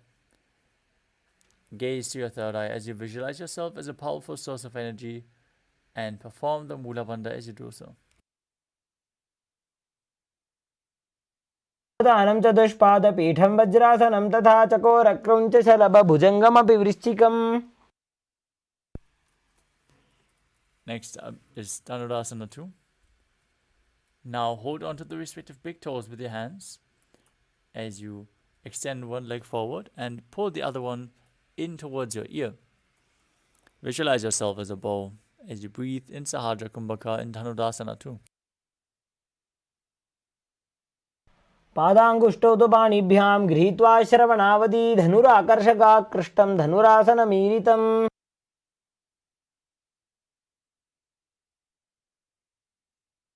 Next up is Ashtavakrasana. Now bring the left leg over top of the respective shoulder and hook the right foot over top the leg. Now extend them to the side as you balance on your arms and visualize yourself as a flying crane. वासिष्ठमथ कौण्डिन्यमूर्धकुक्कुटमेव च. Next up is Pranasana. Now place one foot on top of the opposite thigh and bring your shoulder underneath and in below the raised knee. Push the right knee down to the mat as you gaze to your third eye and visualize you're immortal and able to exist solely from prana. एतत् प्रभेदं वक्ष्यामि करोति यस्य चामरः. Next up is Parshvamatsendrasana. Now bring the left heel, the right heel to the left hip and step the left leg over top of the right knee. Now bring the left elbow outside the raised knee. Bring it below the leg and then interlace your fingers behind your neck, behind your back. As you gaze to your third eye and visualize Sage Matsendranath, the master of Hatha Yoga. एतत् प्रभेदं वक्ष्यामि करोति यस्य चामरः.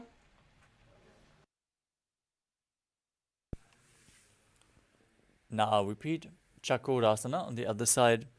As you raise the other leg behind your neck, extend the opposite leg forward and visualize yourself as a powerful source of energy as you balance above the mat.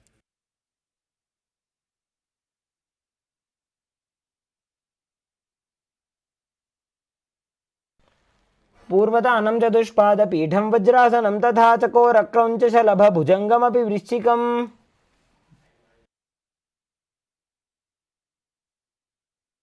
Now repeat Dhanurasana 2. Pull the other foot towards your ear as you hold on to the big toes in Prana Mudra. Visualize yourself as a bow as you do so.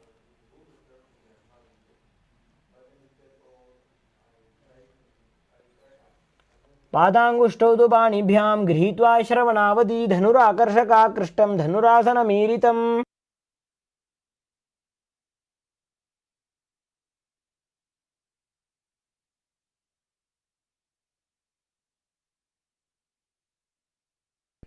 Now repeat Ashtavakrasana on the other side as you hook the right foot over the shoulder, extend both legs out to the side, balance on your arms as you lean forward and visualize yourself as a flying crane.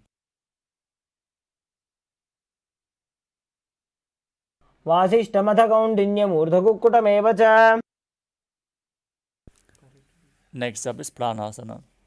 Now place the right foot on the left thigh. the other foot on the opposite thigh as you bring your shoulder beneath the raised knee, hands on the ground, pushing the other knee down to the mat. Gaze to your third eye as you visualize you're immortal and able to exist solely from prana in pranasana.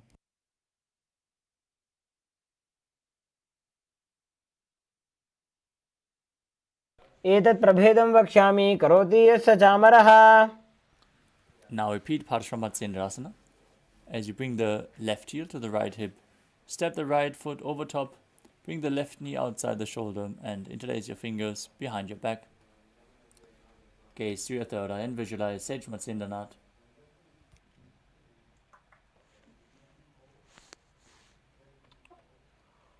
पार्श्वाभ्यां धृत्यते यास्तु पार्श्वमत्स्येन्द्रमुत्तमम्. Now, place one heel against the perineum and extend the opposite leg forward. Lean forward and down. Hold onto the foot with both hands as you visualize Swamiji in your inner space. Gaze in Vaishnavi Mudra without focusing on the external objects and perform Jiva Chala Kumbhaka, moving the retained prana through your system in Ardha Paschimottanasana. एकं पादं प्रसार्य एकं पादस्य पार्श्वना Seoni सम्पीड्य. Next up is Kraunchasana. Now bring the left foot outside of the hip as you hold onto the right foot and extend it up towards your face. Now visualize yourself as a crane as you keep your leg straight.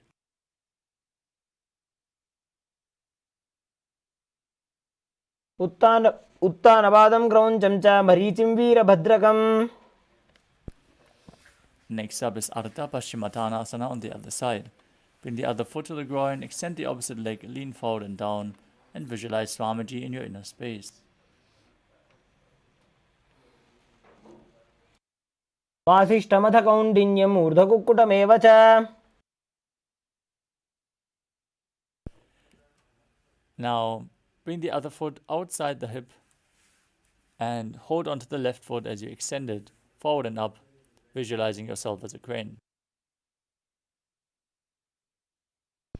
उत्तानपादं क्रौञ्चं च मरीचिं वीरभद्रकं नटराजं त्रिकोणं च सुप्ताङ्गुष्ठप्रसारणे.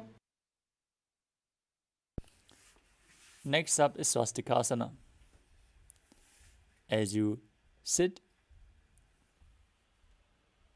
with the soles of the feet in between the thighs and calves, keep your spine straight and place your palms on the respective knees. Gaze to your nose and embody peace, well-being, good fortune and prosperity. Visualize a swastika.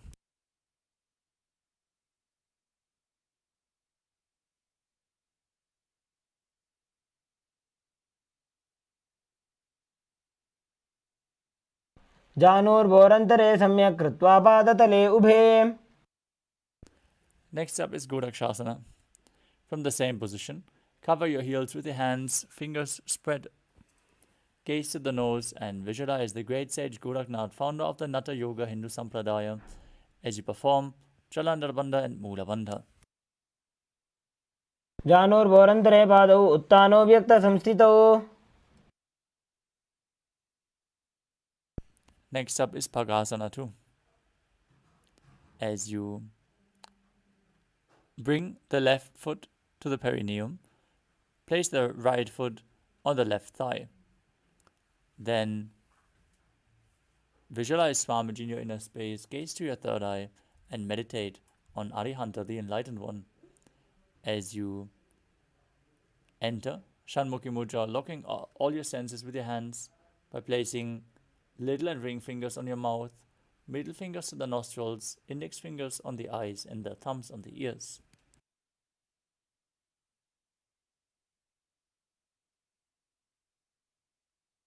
वामपार्श्वगुदं संस्थाप्य दक्षाङ्घ्रिवामजगने. Next up is Yogasana 2.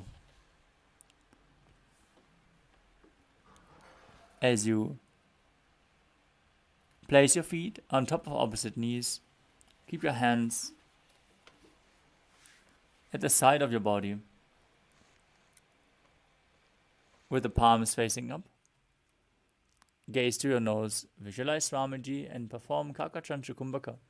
Roll up your tongue and Keep your mouth in the shape of the beak of a crow as you inhale through the rolled up tongue. In Yogasana too.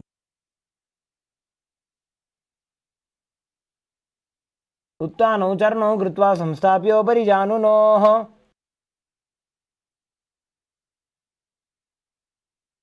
Next up is Urdhva Kukutasana. From Padmasana, place your palms flat on the mat beside you and lift your entire body up. Visualize yourself as a rooster as you perform the Mula Bandha. वासिष्ठमथ कौण्डिन्यम् ऊर्ध्वकुक्कुटमेव च. Next up is Siddha Haratali Asana. From Padmasana, insert both hands through the thighs and calves. Place them on the mat. Don't lift your body up. Stay seated on the mat as you gaze through your nose and visualize Swamiji in your inner space.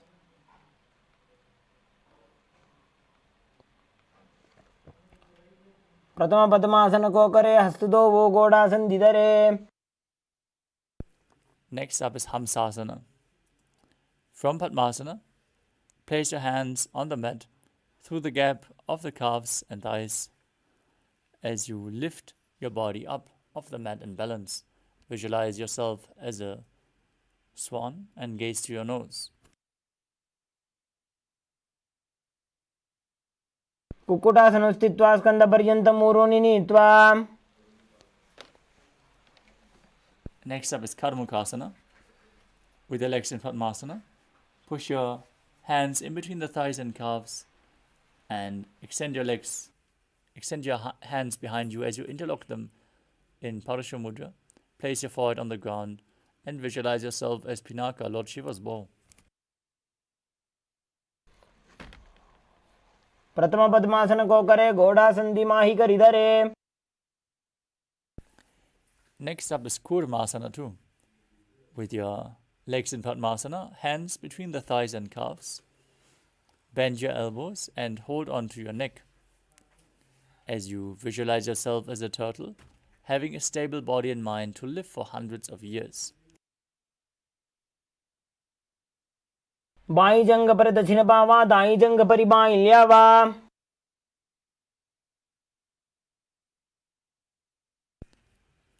From the same position, tuck your chin to the chest, gaze to your nose and rejoice, knowing you are sitting in Shiva's secret knot posture as you perform Jalandhar Bandha and Mula Bandha in Granthi Bhedasana. वक्षे नीलकण्ठ ग्रन्थिभेदासनं शुभम्. Next up is Uttana Kurmasana. From the same position, roll onto your back. Hold onto your shoulders as you lay on your back with the legs in Padmasana, embodying a turtle laying on its back as you gaze through your nose. कुक्कुटासनबन्धस्थं कराभ्यां धृतकन्धरं पीठं कूर्मवदुत्तानमेतदुत्तानकूर्मकम्. Next up is Pangu Kukutasana. Sit back up in Padmasana. Now place your hands in between the thighs and calves. Place one hand flat. Hold its ankle with your hand as you push your body off the mat and balance on one arm, visualizing yourself as a rooster. कुक्कुटासनं स्थित्वा एकेन हस्तेन अन्यस्य मुनिबन्धं धृत्वा. Now place the other hand flat. Hold its wrist. Visualize yourself as a rooster. Repeat Pangu Kukutasana on the other side. कुक्कुटासनं स्थित्वा एकेन हस्तेन अन्यस्य मुनिबन्धं धृत्वा. Next up is Kritrasana. Now from Padmasana, place your elbows on the toes and interlock your fingers in Parashu Mudra. Rest your chin on your knuckles and press your thumbs to the throat as you visualize you have gone beyond all greed and covetous in Kritrasana. तानोर्वोरन्तरे पादौ उत्तानो व्यक्तसंस्थितौ. Next up is Padmasana 3. As you sit in Padmasana, hold one hand over the other with the palms facing upwards. Keep your spine straight and gaze through your nose as you visualize Swamiji in your inner space. Perform all three bandhas, Mahamudra Bandha. उत्तानौ चरणौ विधाय विधिवत् शक्तिस्थितौ योगिरात्. Next up is Padmasana 4. From Padmasana, place your palms down on the respective knees. As you gaze to the tip of your nose, visualize Paramashiva in your inner space. As you perform the Mula Bandha. एतत् पद्मासनं कुर्यात् प्राणवायुप्रसिद्धये. Next up is Karmukasana 2. In Padmasana, keep one hand on the respective knee and hook the other hand around the respective big toe. Move the toe round and round as if you're pulling a bowstring back. Pull back your elbow. Visualize yourself as Pinaka, Lord Shiva's bow, and repeat the movement on the other side. अथान्यासनमावक्ष्ये योगपूरकरक्षणात्. Next up is Karmakasana 3. Now cross your arms behind your back and hold on to the big toes in Prana Mudra. As you gaze to the nose and visualize yourself as Pinaka, Lord Shiva's bow, perform all Tribandhas Mahamudra Bandha in Karmakasana 3. कार्मुकासनमाक्षित्य उदरे पूरयेत् सुखम्.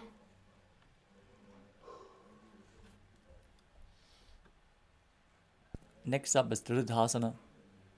Maintaining the same position, open up your chest, lift your chest, and gaze at your third eye as you visualize yourself as the action of Paramashiva's third eye, destroying anything you come across.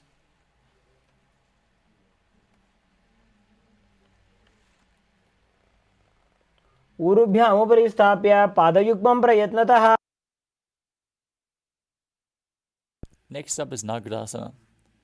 As you sit with your legs in Padmasana, arms crossed behind, lay down on your back. Try to keep holding on to the big toes, otherwise just lay on your crossed arms behind your back. Gaze through your nose and visualize yourself as a snake as you breathe in Sahasrara Kumbhaka and engage the Mula Bandha in Nagrasana.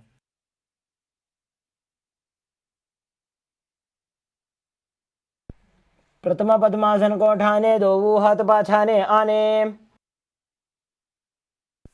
Now free your arms and legs. Pull your knees into your chest. Tuck your chin to the knees as you encircle your legs with your arms. Squeeze your body into a ball in Kandukasana.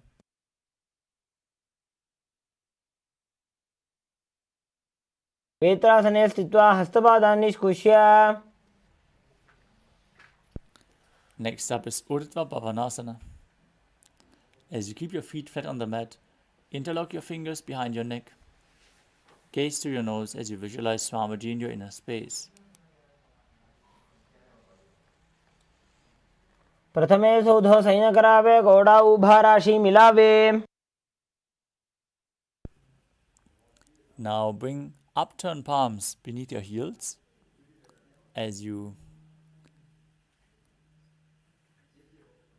push your hips up, contract the perineal floor, and tuck your chin to the chest in Jalandhara Bandha as you perform Mudra Kumbhaka, exhaling through the engaged throat lock as you visualize yourself as a powerful alpha ape in Marakata Pitasana.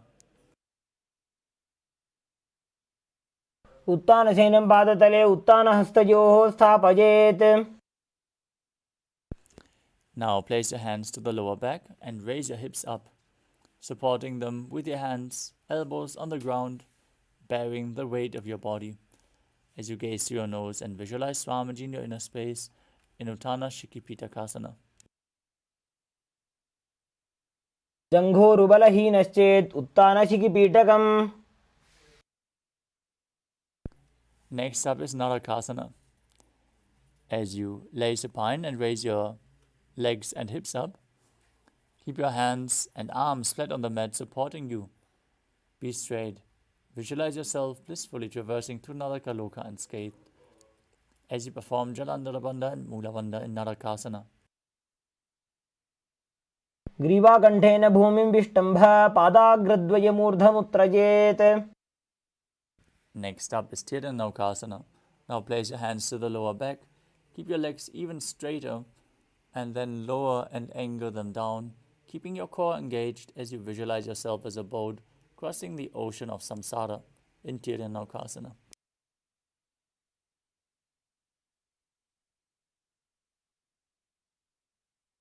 नौकावत् स्थित्वात् ऊर्ध्वं पादाग्रद्वयं नयेत्. Now place your arms back down to the mat. Keep your legs pointing up as you go straight like a flagpole. Visualize yourself as the Kailasa flag, respected across all nations in Dvajasana.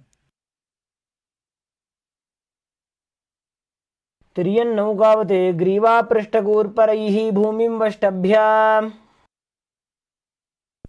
Now gently lower your body down. Keep your arms at the side of your body, palms facing up next to your hip in Mridasana. Unclutch from any micro movements of the body and mind. Be completely relaxed as you pull the Kundalini Shakti up forcefully along your spine from the Muladhara to the Sahasrara Chakra in Shakti Chalan Mudra. Now relax. Visualize your body is dead and the Supreme Pontiff of Hinduism, Swamiji, is liberating you as you internally chant the Mahavakya Om Nithyananda Paramashivam.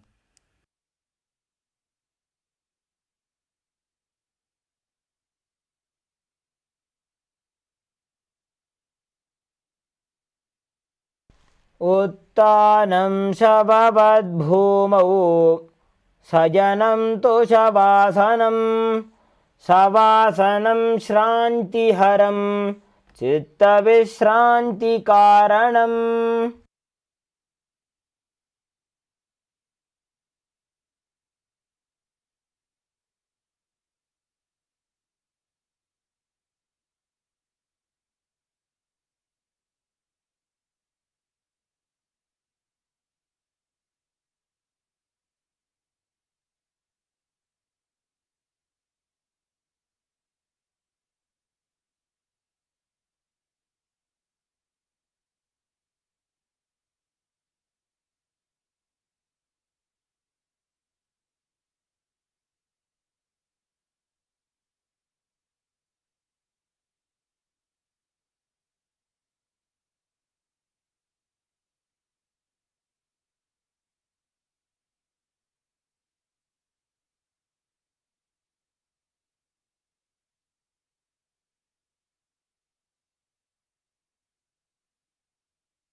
slowly return to your physical body. Start to wiggle your fingers and toes, your wrists and your ankles, your elbows and your knees. Pull your knees up towards your chest. Rock your body from side to side as you slowly return to a comfortable seated position.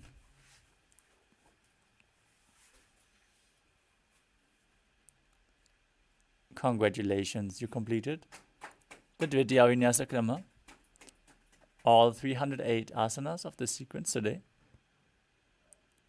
We are now getting ready for the power manifestation session, which is going to happen right after this.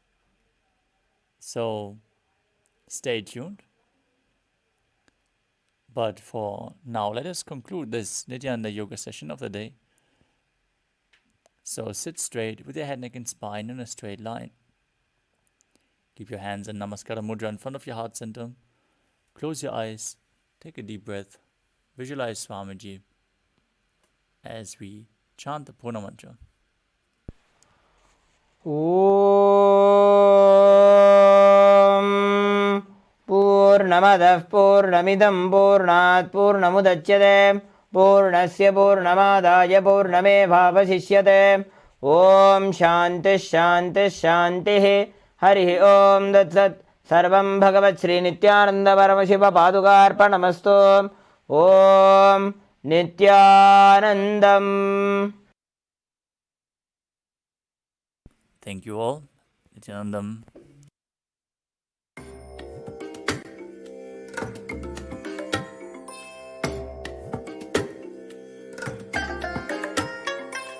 I bless you all. Let you all open all your three eyes and manifest the powers of Mahasadashiva. Om Nithyananda Paramashivam. Om Nithyananda Paramashivam. Om Nithyananda Paramashivam. Om Nithyananda Paramashivam. My love and respects. Before entering into the sutras, I want all of you to just sit for a few seconds. Sit. Welcome you all with my love and respects. Before entering into the sutras, I want all of you to just sit for a few seconds. Sit straight and just prepare yourself. Because this understanding about which I am going to talk gave me the courage to leave the home.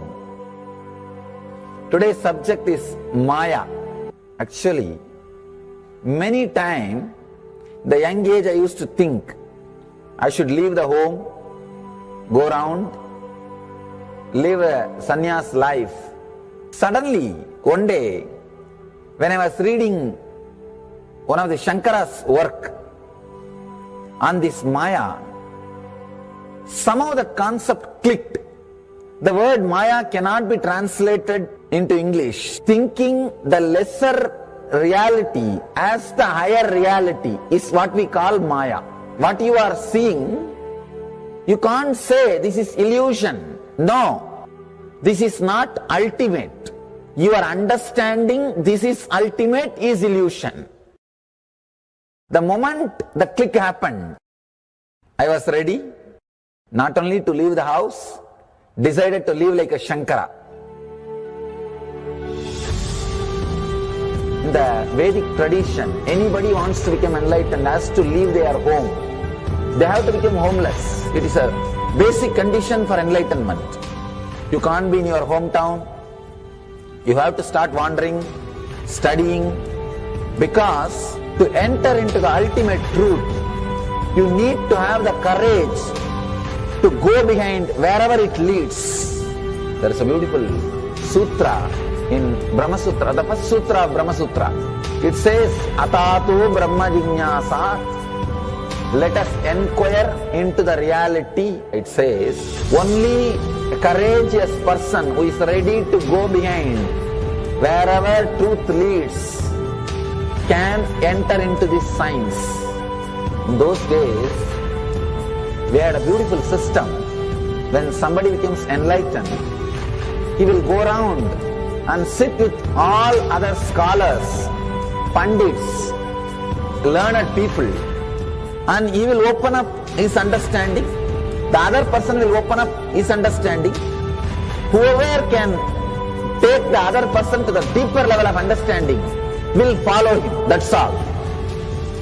That is why exploring the truth into the deeper and deeper level has been made as a compulsory basic value for anybody who wants to explore the reality, explore into the truth. What we need to understand from this story, courage to go behind the truth, wherever it leads. Even they are ready to gamble with their life, but they are ready for truth.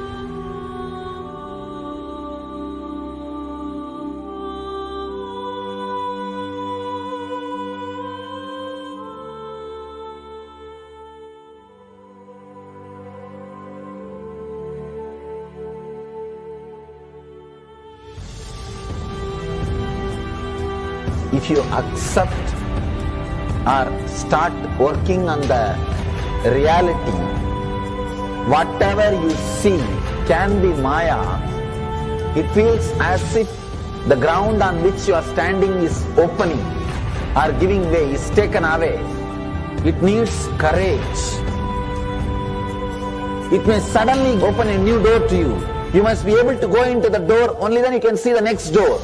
Because I am trying to reproduce the same understanding and experience which happened in me. Understand? When I understood that Maya, the concept of Maya, it gave me so much of joy and courage to do anything. I decided I will live like a Shankara. There is every possibility you will catch the glimpse. I am not telling you will run away from a home. You will have the same energy and excitement and liberation when you realize this truth. If this one concept Maya is understood logically by you, no suffering can make low curve in you. Nobody can exploit you easily. If you can just open that courage, this understanding can open new doors for you. If you understand this clearly, you will have the courage.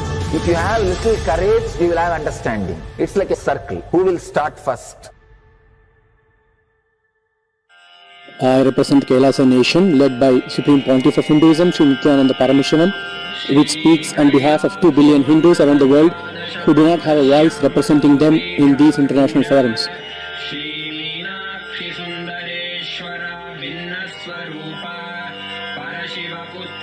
Alright, I'll start from my side first. I'll give the understanding. Let you add courage to it. Let's enter into the sutra. Illusions deceive, colors circumscribe, even divisibles are indivisible. Look becomes Shiva.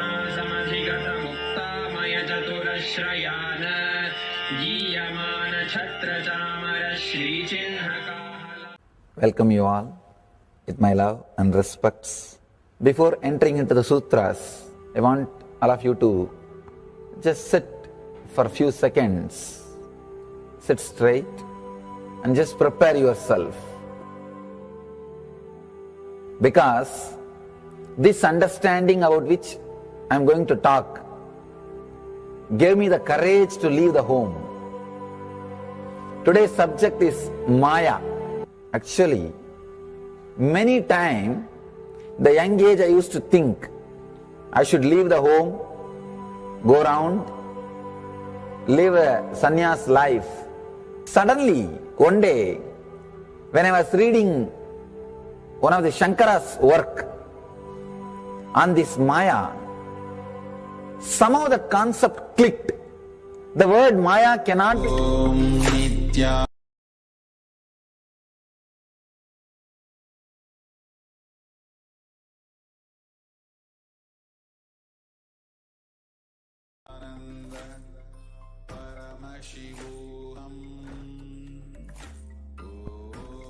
Yes, Nithyanandam.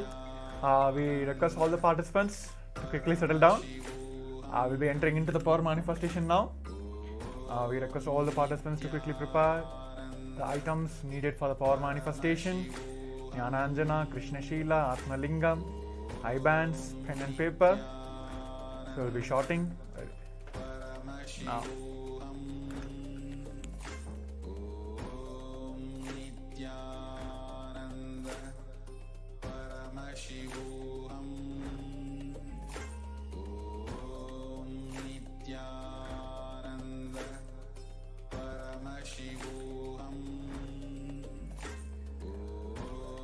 Nithyanandam Paramasugadam Kevalam Jnanamurtim Dvanvadidam Gagana Sadrisham Tattvamashadilaksham Egam Nityam Vimalamachalam Sarvadishakshibhudam Bhavadidam Trigunaragidam Sadgurum Tam Namami.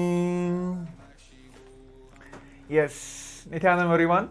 Welcome all of the Paramashivam participants for yet another day. So it is a wonderful yoga segment, so hope everyone have enjoyed. And if any of you are facing any obstacles or facing difficulty in manifesting or completely doing this asana, please keep doing it. And all the instructions, the very program itself is structured in a way that it gives the superconscious breakthrough to all of us. So yes, this now we're going to enter into the power-packed power manifestation segment immediately after the yoga, so which will help us manifest the power so easily. So now we'll be entering into the power manifestation. We'll all be manifesting the power of third eye. So I request all the participants to keep their blindfolds ready. Today we all will be manifesting pictures. I'll be showing the pictures for all of you. We'll be manifesting the third eye power. Yes. So let's get ready. I request all the participants to put your blindfolds. I'm still seeing few cameras are turned off. I request all of you to make sure your cameras are off. You're present in front of the camera. Yes. Let's start now.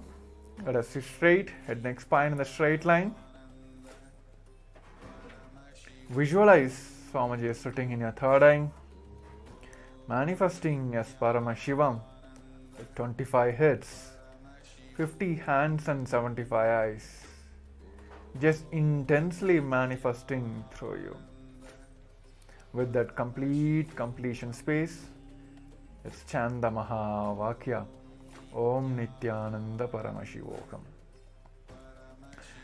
Om Nithyananda Paramashivoham.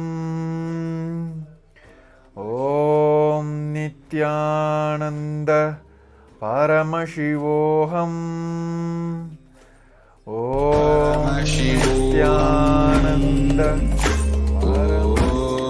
Nithyananda Paramashivoham. Om Nithyananda Paramashivoham. Om Nithyananda Paramashivoham. Om Nithyananda Paramashivoham. Om Nithyananda Paramashivoham. Om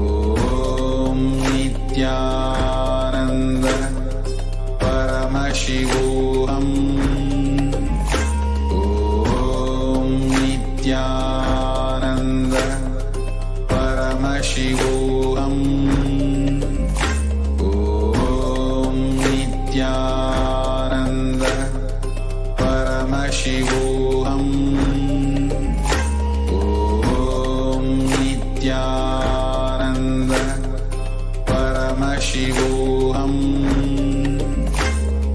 Om Nithyananda Paramashivoham.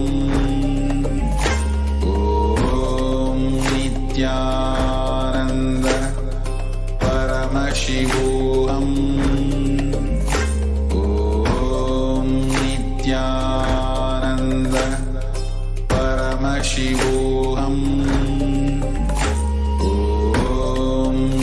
Nithyananda Paramashivam. Om Nithyananda Paramashivam. Om Nithyananda Paramashivam. Om Nithyananda Paramashivam. Om Nithyananda Paramashivam. Om Nithyananda Paramashivam. Om Nithyananda Paramashivam. Om Nithyananda Paramashivam. Om Nithyananda Paramashivam. Om Nithyananda Paramashivam. Om Nithyananda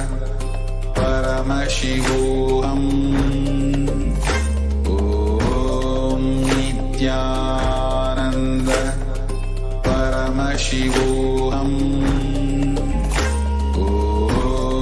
Nithyananda Paramashivam. Om Nithyananda Paramashivam. Om Nithyananda Paramashivam. Om Nithyananda Paramashivam. Om Nithyananda Paramashivam. Om Nithyananda Paramashivam.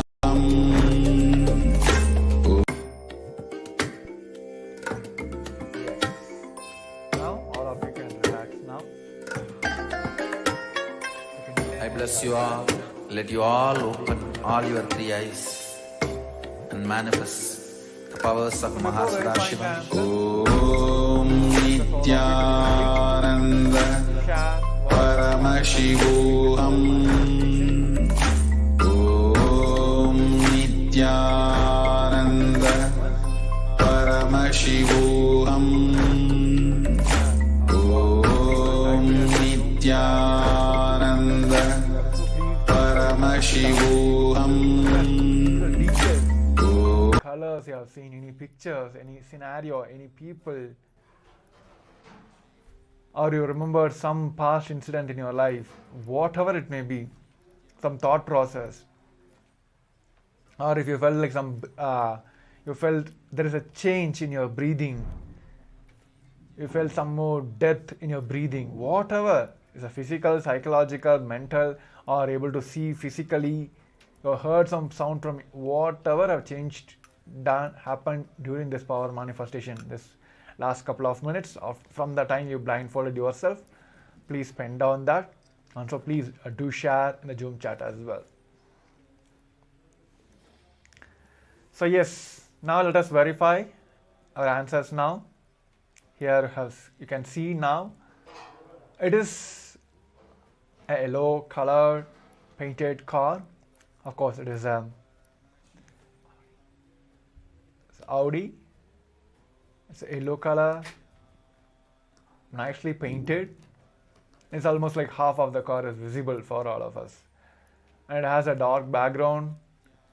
It's a light from the behind. So even if you are seeing any person, like I'm just picking up some example. You might have remembered some person who have this kind of car, the yellow color car, or like he is keen about buying his color, or he likes the color yellow. So there are many ways Paramashiva start revealing these answers to all of us. So it is now our responsibility, I would say, that start penning down all of this